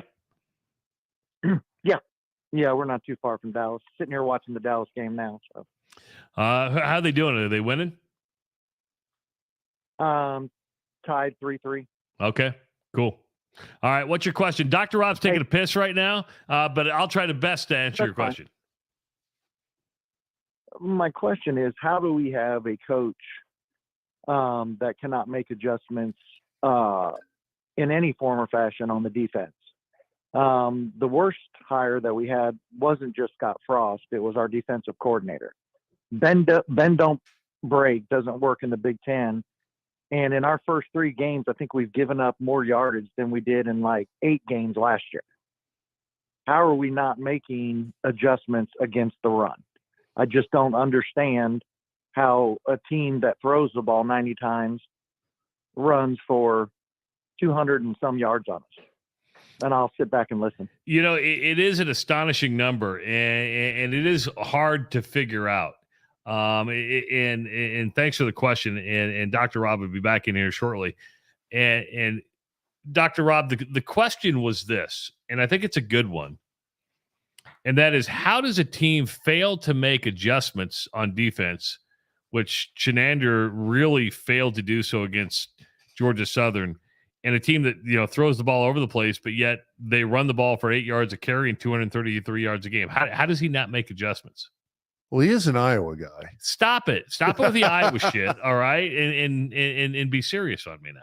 You know, that's a good question. You know, a lot of it is that, you know, making these adjustments are not necessarily easy. And I think when you look at a preparation for these teams, you've got a week to prepare. And even then, you're not going to be 100% ready to go. I mean, there's always going to be some stuff you don't see, some stuff you can't account for. If you've got a team that comes in and does something that you have not well prepared for, being able to make these adjustments on the fly, it's not easy. Now, the other thing is that, and this is something we're going to end up going into, I don't want to give too much stuff away when we get into the doc's diagnosis. Well, give it away, because, and speaking of the doc's diagnosis, why we're there, why don't we just go ahead and just tell you right now. The doc's diagnosis, brought to you by Centris Federal Credit Union. Thanks, Steve. Is coming up on Monday, Tuesday, and Wednesday. Doc will break down a play. We got 3 plays from the Nebraska-Georgia Southern game that we're going to break down. He'll draw them up, tell you why they either succeeded or failed. But it's brought to you by Centris Federal Credit Union, member NCUA. And if you need a loan, if you need a deposit, make sure to check out Centris Federal Credit Union. So pick it back up where you were. Sorry. Well, no. So you've got multiple factors at play here. One is just, did your coaches get you ready to play? Did the coaches get the team adequately prepared to handle whatever the opponent's going to throw at them? The other thing is that there's some player factors here involved as well too. And I think this is probably something that affected Nebraska in this game, is that you've got a couple of guys that have been injured. You look at a guy like Hendricks that's dealing with some ankle stuff, a wrist or hand fracture. That's got him out. So you've got some younger guys playing. I mean, we've seen Hausman from Columbus that's been playing at linebacker, number 15. And quite frankly, the kid's an outstanding athlete, a really good football player. I don't want to pick on him specifically in the sense that, hey, this guy screwed up. But on that last touchdown that Georgia Southern scored, you saw Georgia Southern send a guy in motion. Anytime you see an offense send a guy in motion, they're going in motion for a reason. And 9 times out of 10, it's to pull a defender out of an area. On that play, I got to go back and double check, but I'm pretty sure I think both Gifford and Hausman followed the motion guy. So you had actually 2 defenders going with the motion guy instead of just the one guy, and it left just a blazingly big hole for the quarterback to get in there and score that final touchdown. Hausman comes back. I think he was the guy who was not supposed to go in motion. And he comes back, gets a late hit on the quarterback, but it wasn't enough to save the touchdown or save the score. It's these levels of preparation are not easy. But from a coaching staff, you've got to be able to see what an opponent's going to do. And at the same time, you've got to be able to show your players, hey, here's some things that we haven't seen, but we want you to be prepared for just in case. And then you also want your players to be able to adjust on the fly a little bit and deal with some stuff that nobody's seen before.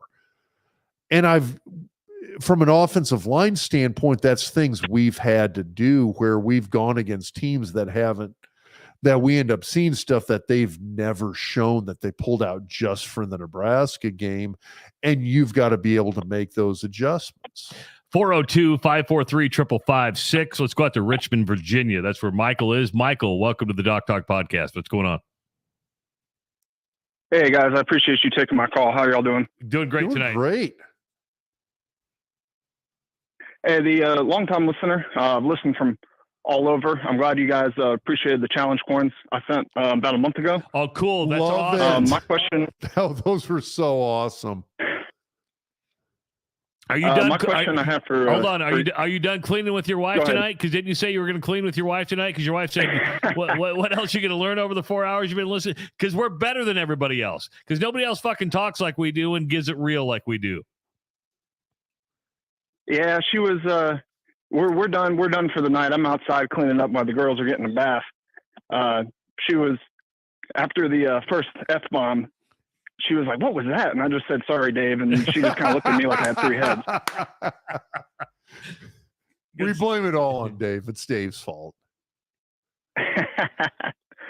But my question for you is, I mean, we all heard in Trev's press conference that, Mickey's able to make the decisions, right? So if you're Mickey Joseph, what are you doing this week? I mean, he said there's going to be some big changes. What are you doing? Boy, that's a good question. I think offensively, I think you've got to put a fair amount of load on the run game. I mean, I think you've got a couple of guys in Allen, Anthony Grant. God, those guys are good. We finally have, this is probably the first time since Divina Zigbo in 2018 that I think Nebraska's had a really, really good running back or couple of running backs. I think you've got to get the ball in those guys' hands, and I think you've got to try and establish a little bit of consistency in the running game. I do have serious questions about the offensive line's ability to establish that line of scrimmage against Oklahoma. At the same time, it's not like these guys haven't seen Oklahoma before. Ben Hart's played against them. Corcoran's played against them. Hickson's seen these guys. This isn't going to be anything incredibly new, and my hope is that if you get out there, maybe simplify the run game a little bit in the sense of maybe running only 2/3 of the playbook. Go ahead and just do a little bit of a simplified offense in the run scheme, but keep hitting them with the run game. Chew up some clock, get the ball out of their offense's hands, and try and burn some time and burn up some yardage with that. At the same time, I think the bigger question is going to be on defense. And what I would like to see is a lot more pass rush. We have seen a very basic rudimentary fronts from Nebraska's defense at this point. They haven't rushed more than 4 guys very often. We've brought some blitzes, but it's been sporadic. There's been a lot of time in between. I would like to see Nebraska say, screw it, we're just going to bring 5, maybe 6 guys on every down outside of first down. I mean, if you got a 2nd and 1, I get it. You don't want to run a blitz. But, I mean, outside of that, bring the heat. Let's just start bringing guys. Like, I want to see Garrett Nelson. I want to see Mathis. I want to see Caleb Tanner. I want to see all 3 of those guys coming after a quarterback and getting into the backfield, getting penetration, and causing a little bit of disruption. Let's make this defense a little bit more nasty than what we've seen. Let's stop sitting back and waiting to see what the opposing offense is going to do. Let's take some of these guys and try and impose our will. I truly don't know if these guys have the ability to do that because we have not seen it up to this point. But we have 2, maybe 3 really, really good athletic guys on that defense that I think can do some damage, and I would like to see us cut those guys loose. Good stuff, Michael. Thanks for the phone call. I appreciate it. Hey, thanks for your service. And actually, thanks for the challenge coins. I was going to tell you what, that was a huge honor for Travis and I. We really did appreciate that. We appreciated the letter. I'm glad y'all like him. Thank you. Yeah. Thanks, Michael. The letter was the big thing. Getting that from you is awesome. Let's go back to the phones. That's where Wade is. Let's get Wade in. Wade, welcome to the Doc Hawk Podcast. What's going on? Hey, thanks for taking my call. I'm calling from Jackson, Mississippi. She didn't ask me that, but that's where I am. But you know what? You know what? Hey, so my daughter lives in Oxford, Wade. So I love the state of Mississippi. I tell you what, it's one of my favorite states. Every time I drive from south, I absolutely love it. It's one of my favorite states. Well, Oxford is a great place, beautiful city, a lot of pretty girls, and it's also happens to have a good football team too now. Yes, it does. Yes, it does. Freaking Lane. Which brings me to my first question, and I don't know if this is realistic or not, or he'd even be on the radar, but just wondering what your thoughts are on the possibility of maybe poaching Lane Kiffin from Ole Miss. I mean, my take on it is that, I mean, we talked a little bit earlier about Kentucky. I can see reasons why Mark Stoops might want to leave Kentucky. And the whole SEC argument is that if you're in the SEC, you've got access to SEC money, you've got access to SEC recruiting. Those are great things. But for a guy like Mark Stoops, you're at a basketball school. True. And you're going to always play a little bit second fiddle to the basketball team.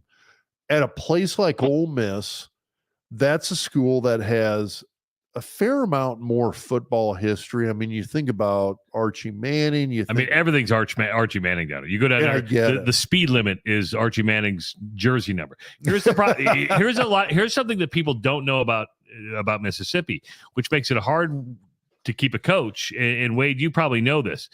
Is that I believe the longest contract the university allows is 4 years, right? Isn't that right? Yeah. So the university, Rob, only allows for its football coaches to have 4-year contracts. It can't do a 6, 7, 8-year contract or even a 10-year deal. Maximum you can do is 4 years. I get that, but I mean, they're working numbers some way to make sure those guys get paid. True. And I think Lane's going to get paid. I mean, okay, Travis, you tell me, what is the upshot for Lane leaving Ole Miss and coming to Nebraska? Money, size of stadium, that only seats around 60,000. The Grove is, and Wade back me up, the Grove is one of the greatest tailgate spots on the planet. It's the best. It's really, awesome. It really, I mean, it would be hard. The ability to realistically win a national title, and it's that much better at Nebraska right now. Right. The key is there right now, and the answer is no. No, but I say that in the sense that I think Nebraska needs to find a degree of comfort level with being another Wisconsin, Iowa, somebody like that. No, I don't want it to be Iowa. Well, I mean, come on now. Nobody does. And I mean, it's painful to say that. Would you stop that? But I mean, if you're one of these, if we could get Nebraska back, and you always want to do better, and I understand that, but if you could get Nebraska back to the point that Nebraska is a consistent 9, 10, maybe 11 win a year team, and is going to be at least able to compete for the Big Ten title, you're going to have an outside shot at the national title. And with the 12-team playoff, if you can be a 9 to 11 win team in the Big Ten, you're going to be in the playoff and you're going to have that shot. I know one of Osborne's kind of the tenets of his philosophy was that if you can win the conference title, you're going to go to the Orange Bowl. If you can go to the Orange Bowl, you're going to have a shot at the national title. And the reason is because in that day and age, that was still when you had the true independence that existed. Miami was an independent. Penn State was an independent. Florida State was an independent. Hell, I think South Carolina was a goddamn independent back then. And so if you could were. I think we played them when they were. And so if you could get to the Orange Bowl and have a chance, if you could win the Big 8 title, you're going to go to the Orange Bowl. You had the automatic contract, the contract with the Orange Bowl that the Big 8 champion automatically goes to the Orange Bowl, and kind of played essentially.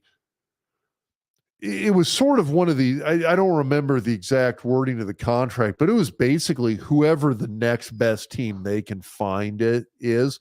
And it was usually one of these highly rated independents like Miami, Florida State, Penn State. That's why it always seemed like it was Miami, Florida State, or Penn State that was playing in the Orange Bowl versus a Big 10, or I'm sorry, a Big 8 team, is the way that contract was structured. You had that shot at a national title. And that's why Osborne put kind of so emphasis on the non-conference season, because he felt like, hey, the non-conference, we're just trying to get guys ready to go. The conference title is where it's at.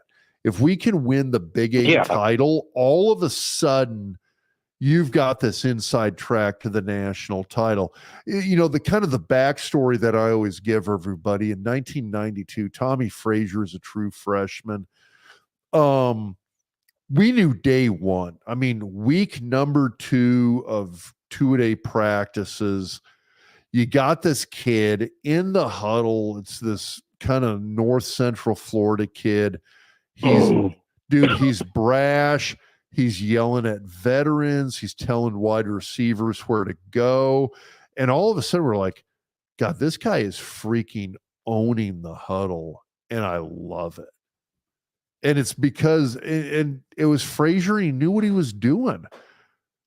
Osborne would not start him until the start of the conference season. He didn't want to throw him into the fire too early. Didn't want to muck up his ego, his confidence at all. So Osborne waited, played him a little bit through the non-conference season. We lost to Washington at Washington. I think if Frazier played in that game, we win it. And then we hit the Big 8 schedule, and we just basically kind of run the table in the Big 8 until we hit some team from Ames, and it was total fluke. But there goes Marv Seiler. Still running, buddy. Still running. Anyway, Osborne did a great job of recognizing what this guy was capable of. But I get it in the sense that Osborne's logic was, hey, if we win the conference, we've got an outside shot at a national title. Same thing in the SEC. And those are incredibly coveted positions that I think coaches want to hold on to and protect. And I would be shocked if you get Lane Kiffin to give that up. Good stuff, Wade. Yeah. I'm just frustrated. I know everybody is, but I mean, I'm 51 years old, and I grew up a Husker fan because of my dad. I'm right there with you. Who was from Lincoln. And you know, excuse me, I've been sick. I'm sorry. I was 34 years old before we didn't make a bowl game. You know, I mean, I didn't know anything but winning. And that's the thing. I mean, I sit around and I think about the fact that in 1991, that was my redshirt freshman year, we beat Oklahoma to win the conference title, and the fans told the goalposts down because it had been 3 whole years since we had won a conference title. 3 years. The last time Nebraska won a conference title was 23 years ago. Think about that. We've gone, that's how long it was from the last national title to when we won it in 94. We haven't won a goddamn conference title in 23 years. It's absolutely brutal. So it's going to be interesting to see what we see going forward. But to answer your question, I mean, I have grown to really like Lane Kiffin in terms of what he's been able to do at the schools he's been at. I would be shocked if he leaves Ole Miss to come to Lincoln. I don't think he stays at Ole Miss. I probably would be too. I don't know if he stays at Ole Miss because I don't know how him and Trev Alberts would mesh. That would not be a good match. That's true. I mean that. Yeah, Lane beats to his own drum. There's no doubt about it, and I like it. I like what he's doing. My daughter works at the University of Mississippi. I'm on the Lane train. I love it. I can't wait to see a game in Oxford. I've been to Oxford several times, but I haven't seen a game there, and I'm waiting for it. It's fun. It's fun. Excellent. It's fun. Good well, stuff. I don't care who we hire. I just want to there's a lot of good candidates out there. I just want us to find somebody that'll get us back to, we don't have an identity anymore. When, I said when we fired Solich, I said, there went our identity. Yeah. I mean, who's Bill Callahan? What the hell are we doing? I would love to have that back. Would love to have it. Good stuff, Wade. Appreciate the phone call. I know you got some water problems going on in Jackson. Hope all is safe, and hope you're doing okay. Thank you very much. Thanks for taking my call. Not a problem. No, thank you, sir. I mean, Virginia, Oklahoma, Mississippi. I mean, look where the phone calls are coming in tonight. We got a little bit of reach. Well, we do, don't we? And the funny thing is, the longer we go, the more people are jumping on this podcast and listening. I don't know if, have you noticed that? I mean, the longer we go, the more people that are listening to this thing. It's absolutely. We are now, by the way, we have set a record. This is the longest Doc Talk podcast ever. How long have we? We're at an hour and 51 minutes right now. And we got to record. We've each had to get up and go to the bathroom. You may not have. You knew that Rob had to go take a piss. You bag on me when we go. When you go, you're like, you get your son who's running the camera here. We've gone so fucking long. Focus on me. The cameras have gone dead like 3 times. Oh, it's like, what the fuck's going on? These cameras aren't charging. Do we have another caller? Yes, we do. Good. We're doing like the tour of the United States tonight. So Virginia, we've been in. We've been in Oklahoma. We've been in Texas a couple times. Mississippi. Let's go up to South Dakota. Nice. Okay? Let's go up to South Dakota. Rob was in South Dakota yesterday. It was their all day yesterday. Patrick, welcome to the Doc Talk podcast. What's going on? What's going on, boys? Not much, man. I'm glad to hear you guys are all boozing it up tonight too, because I'm on day 2. I'm like, hold on. I'm like popping open another beer for Trav. Rob's the bartender tonight. I gave Rob the cooler, and he's bartending for me tonight. Wait, what are you drinking here? I'm drinking the. It's a hazy rabbit. I think this is a Wisconsin beer. It is. It's from Steve Swanstrom from Central Federal Credit Union. Do you know what Steve does? Buy great beer for us. He buys us great beer. I got like a crappy. Your can opener sucks. It does. Well, I gave my usual Leatherman to my kid when he went off to college because he's like, hey, I need something. And you used to be a man and do that with your fingers, with your ring. I did, but then then my fingers got arthritic and there we go.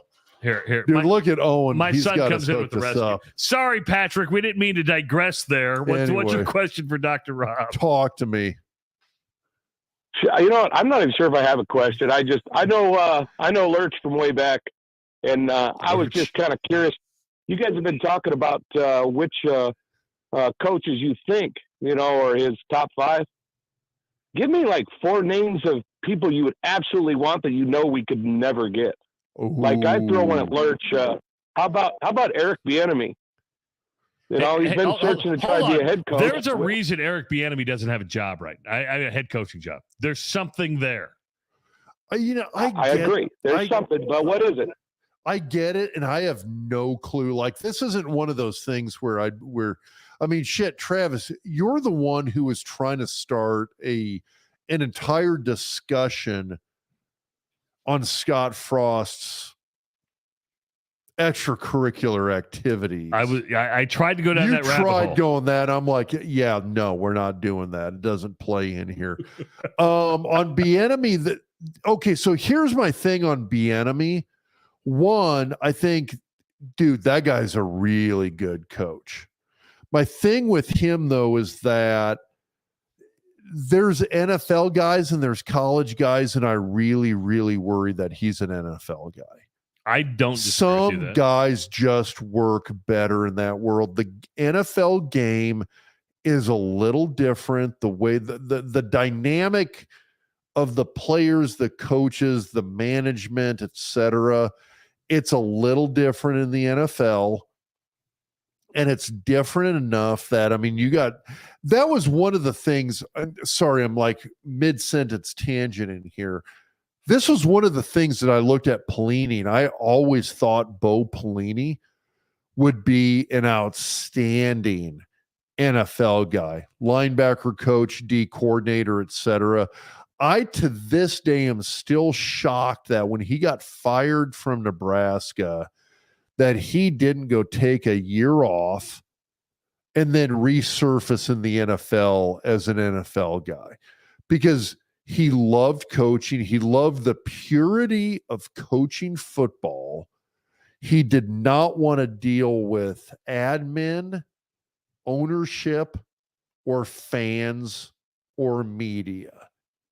If he could avoid all of those things and only could coach football, that's like his heaven. And that is the life of an NFL assistant coach. You go out, you coach, you're working with the players. There is very little media interaction, fan interaction, etc. And to this day, I'm still surprised that Pelini didn't do it. That he turned around and jumped right back into a college job. I think it's the same thing with Bieniemy, and part of me thinks there is something going on there. I don't know if it's the whole NFL thing where they're like, hey, Mike Tomlin gets to be one of the only black guys coaching in this league, and that's how it's going to be.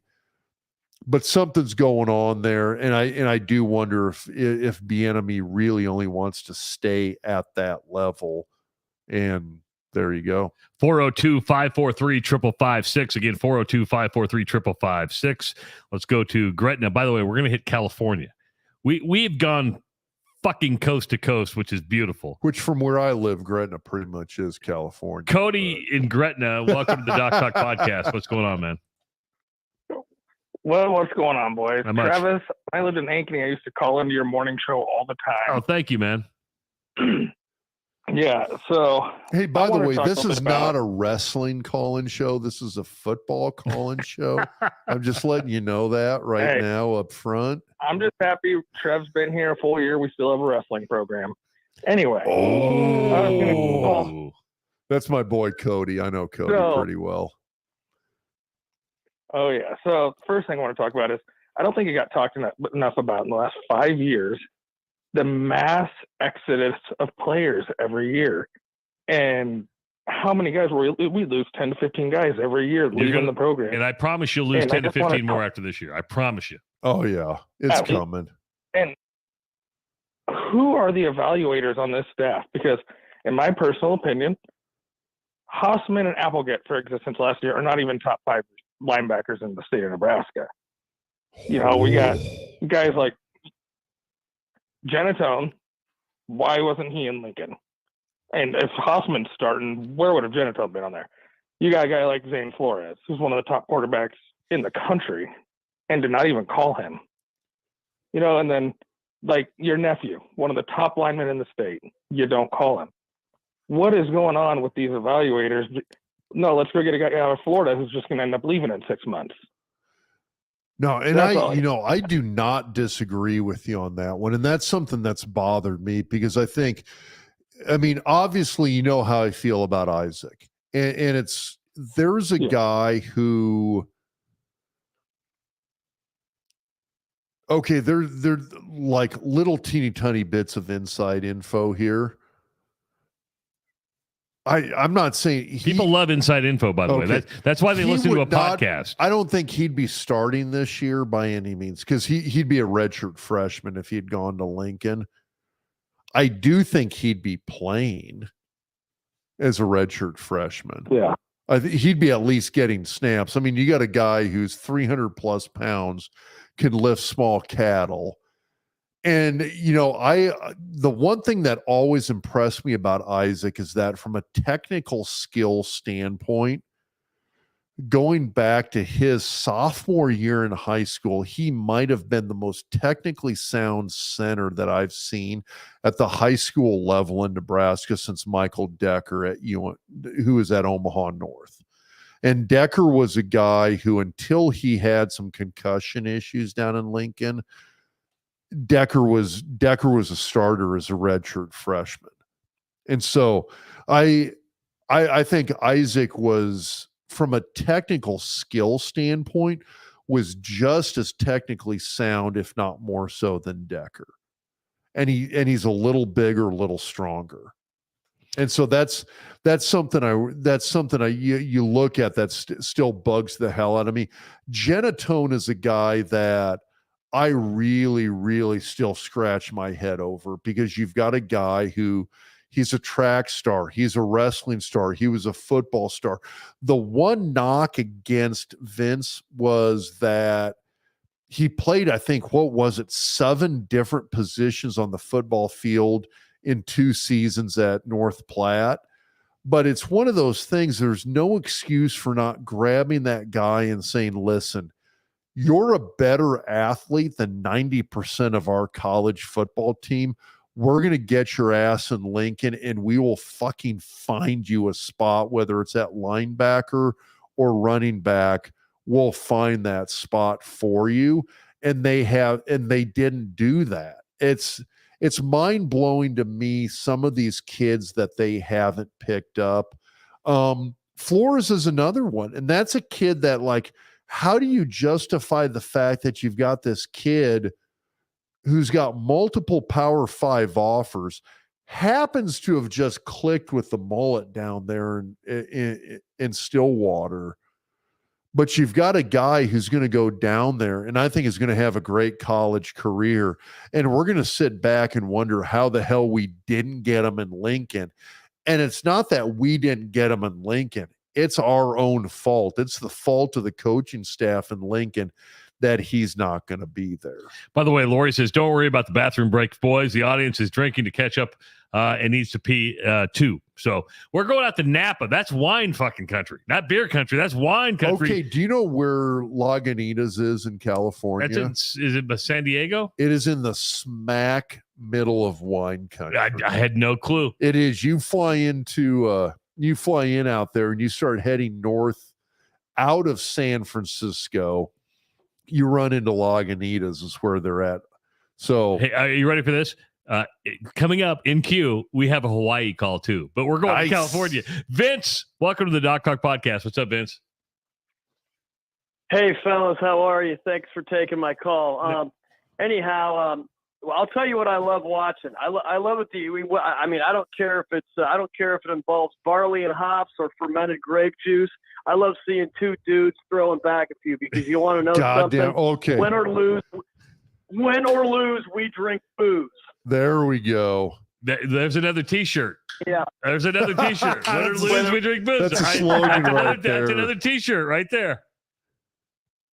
Exactly. But anyhow, just a few thoughts. I mean, it's sad that it came to this, but to be brutally honest, it was a move that had to get made. I mean, 100%. Like most Husker fans, I mean, I thought Coach Frost could get Nebraska football back, not necessarily to where we were between, say, 93 and 97, but at least get it back to where Bo Pelini and Frank Solich had it. But all he did was manage to make it worse for a variety of reasons. And because like, even if you flip the record around and made it 31-16 as opposed to 16-31, would that be a great record? No, not great, but it would at least offer you some hope that we can, at least get back winning. It's something you can build on. Exactly. No question. Exactly. No question you could build on it. And, but I'll tell you one thing, what it's an example of is that the members of our fan base that for years thought winning 9 games wasn't good enough. Well, as far as I'm concerned, they're reaping what they sow now, because now it takes 3 goddamn fucking years to win 9 games. Sorry, Dave. It's weird having to host like a real radio show, it played by FCC rules. It's weird. Now, where's the fucking dump button? I need to dump him. You got to get up tomorrow morning and do that. I got to do this for real tomorrow morning, and it's going to mess me up, and man. You're not going to do it after this shit. No, but I mean, that's a great point. I mean, oh shit, God, it's gotten brutal. I mean, I'm still so disappointed in where we're at right now that the idea that if we could only win, if we could get back to that point where we win 8 or 9 games a year, that would be a win. I mean, that would be a victory right there. And we're not even at that point. So, yeah, I mean, that's just absolutely brutal. Well, exactly, because now, do I think we can get back to, going, so what was it, 33 straight years that we won 9 games or more? Well, yeah. that I don't know, but that I don't know, and I want to get you guys' thoughts. Now, I don't see any reason why, if we get the right guy, we've got enough resources, we're going to get enough talent. I mean, is it going to be at Georgia or Bama or Ohio State's level? No, maybe not from a recruiting standpoint, but we've got enough talent to where we're at least in the upper part of the middle class, to where there's no reason why we can't be a 9-win team, say 7 years out of every 10. I mean, I don't know. What are your thoughts? So here's my thoughts on that. That's a great question, because I'm thinking about it in the sense that, okay, let's go back to, so I'm trying to find recent history here. Let's go back to the Pelini era. So Bo Pelini was basically the Tom Osborne other than T.O.'s last 5 years. Bo averaged, what was it, like 9.6 wins per year. Yeah. Yeah, his worst year was 9-4. So you got 9+ wins a year for Bo Pelini. 67 and 27 is a pretty damn good record, man. Yeah, it was not bad. So he never had less than 9 wins. So he did okay. He did fair. I always thought, actually, I really liked Bo. I mean, the biggest knock against him was spitting in the face of Martinez on the sideline during the Texas A&M game. I mean, which that wasn't anything different than what I saw from McBride or Bob Devaney behind the scenes, or John Melton, or any of the other Devaney era guys that were still around when I played. I mean, those guys were some serious fire and brimstone dudes. And I never had a problem with that. But I mean, you look at Pelini, who won 9+ games a year, and everybody looks at that as incredibly mediocre. At the same time, too, some of our best recruiting, if you look at it from a number standpoint, if you look at it from a 3-star, 4-star, 5-star standpoint, some of Nebraska's best recruiting happened under Mike Riley and Scott Frost. I would not disagree with you. So, I mean, if we can maintain even a little bit of that recruiting with a Pelini era level of coaching, I think we're going to do pretty damn good. But I mean, it's like, we got to get the right guy in here who can at least win 9+ games a year. Let's go down to, is it Mincy, Missouri? Joel, where's Mincy, Missouri at? Well, do you know where Springfield, Missouri is? Yeah, very familiar with Springfield. Okay, so Grant Wistrom's from there, everything. So head straight south, like towards Branson, and kind of southeast near Arkansas border. I live like right on the edge of conservation land. So like Carthage? I tell you what, my son Owen's got a... Well, okay. Grant was from Webb City, which is over by Carthage. But if you headed east, like Springfield, then head straight south. Okay, so right one of my good friends, former Nebraska strength coach John Archer, he's a Carthage, Missouri guy, and he would never. John would never shut up about Carthage. God bless him. It was like the greatest place on the planet. Which I can't complain about. I Webb haven't City. spent a lot of time there, but. Yeah, I mean, Webb City sent us more than one guy that was pretty good. Of course, they were both brothers, but right, yeah, that always helps. So, I got a question for you.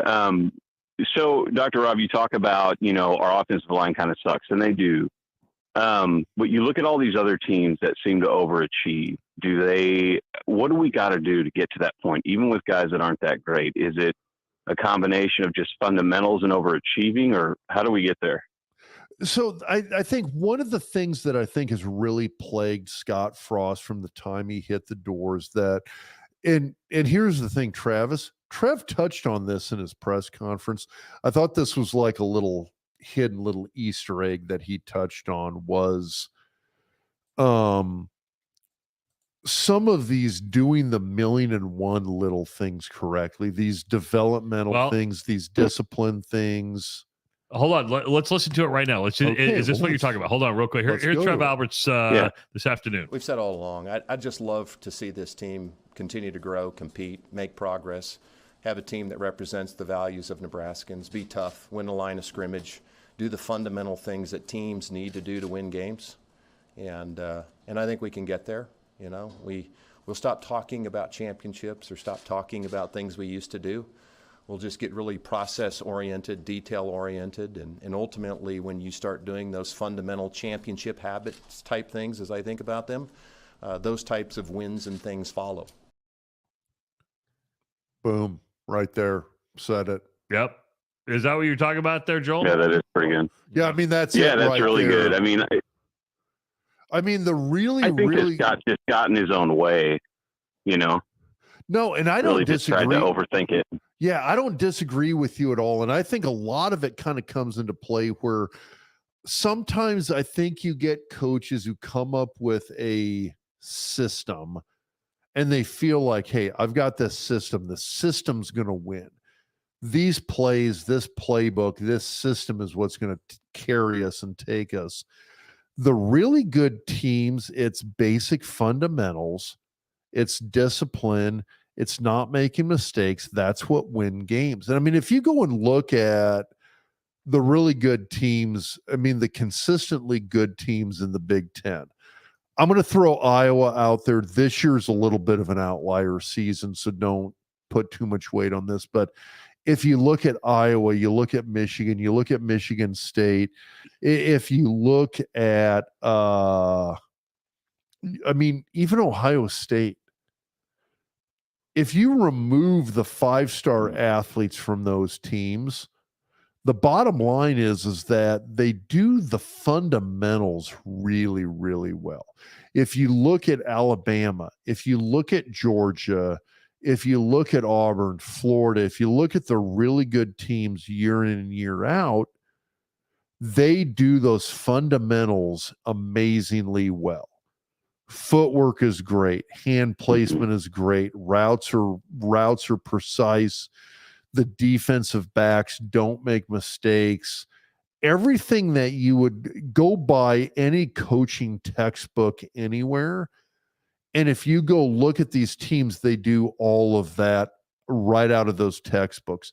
The thing that always amazed me was that the higher level of football I went in life, when I went from high school to college, I thought some magical like treasure chest of football knowledge and ability would be opened up to me, and I would gain this total enlightenment of football. I mean, not to overly quote Bill Murray. It never happened, did you? No. Do you know what happened?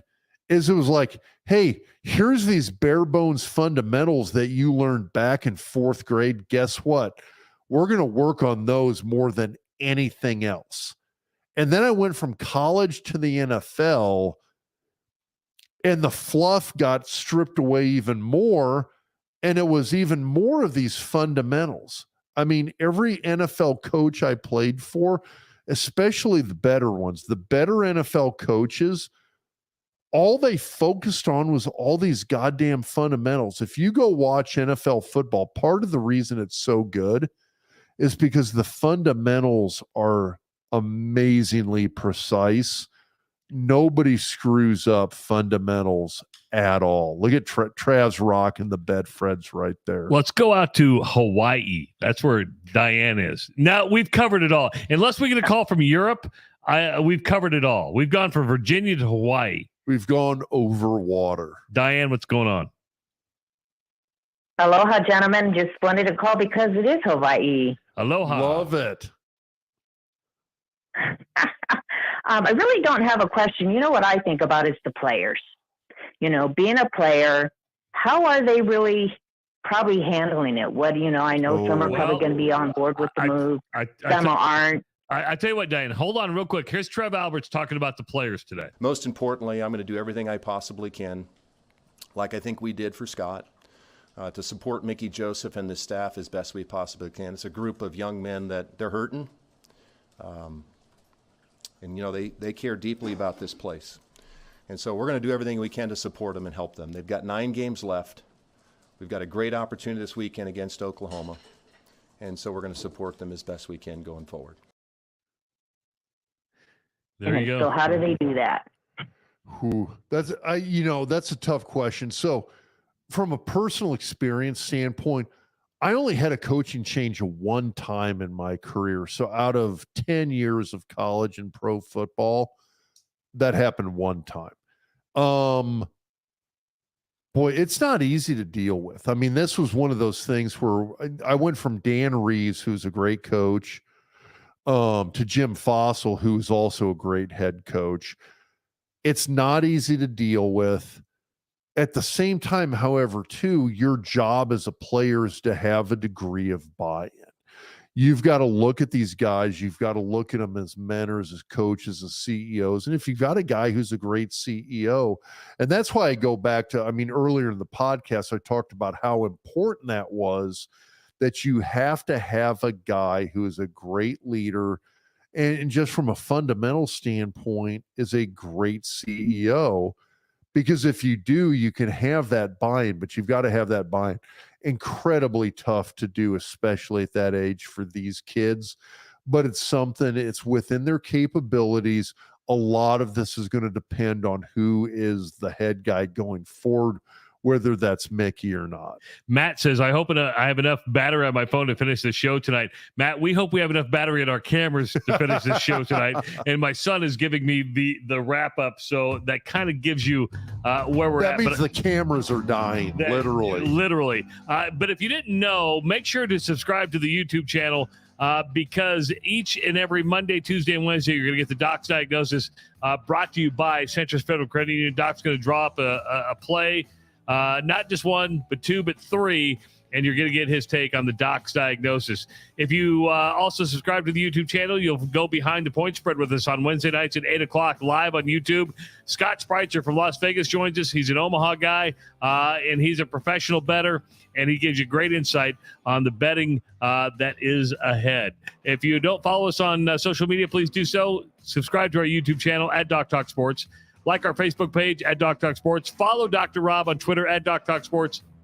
And follow me on Twitter at Travis Creates. Dr. Rob, we have gone 2 hours and 17 minutes. I feel like we've gone for like half an hour. Listen, we appreciate... We could do this for like a 3-hour show. You realize that? We could. And I hope you've all enjoyed it. It's been a lot of fun. Why do you hate beer? I don't. I've had a lot of beer tonight. Why do you hate me? I don't hate you. Why do you hate the Hawkeyes? I don't hate the Hawkeyes. You love the Cyclones. I love the Hawkeyes. And I'm kind of drunk right now. Betfred Sports is our presenting sponsor. Cannot thank Brian Bennett and the team at Betfred Sports enough. Download the app today on the Google or Apple Play stores. A $50 bet to new signups can get you $250 of free bets. Also, Connor Orr at Orr, Horgan, and Flente. If you need a litigator, Connor's your guy. If you need a sports agent, Connor's your guy. And Scotty Strunk down at HuskerHounds.com. For Dr. Rob Zatechka, I'm Travis Justice. Thanks for listening and watching the Doc Talk podcast tonight. Presented by Betfred Sports. We'll see you next week. Or join us Wednesday for Behind the Point Spread.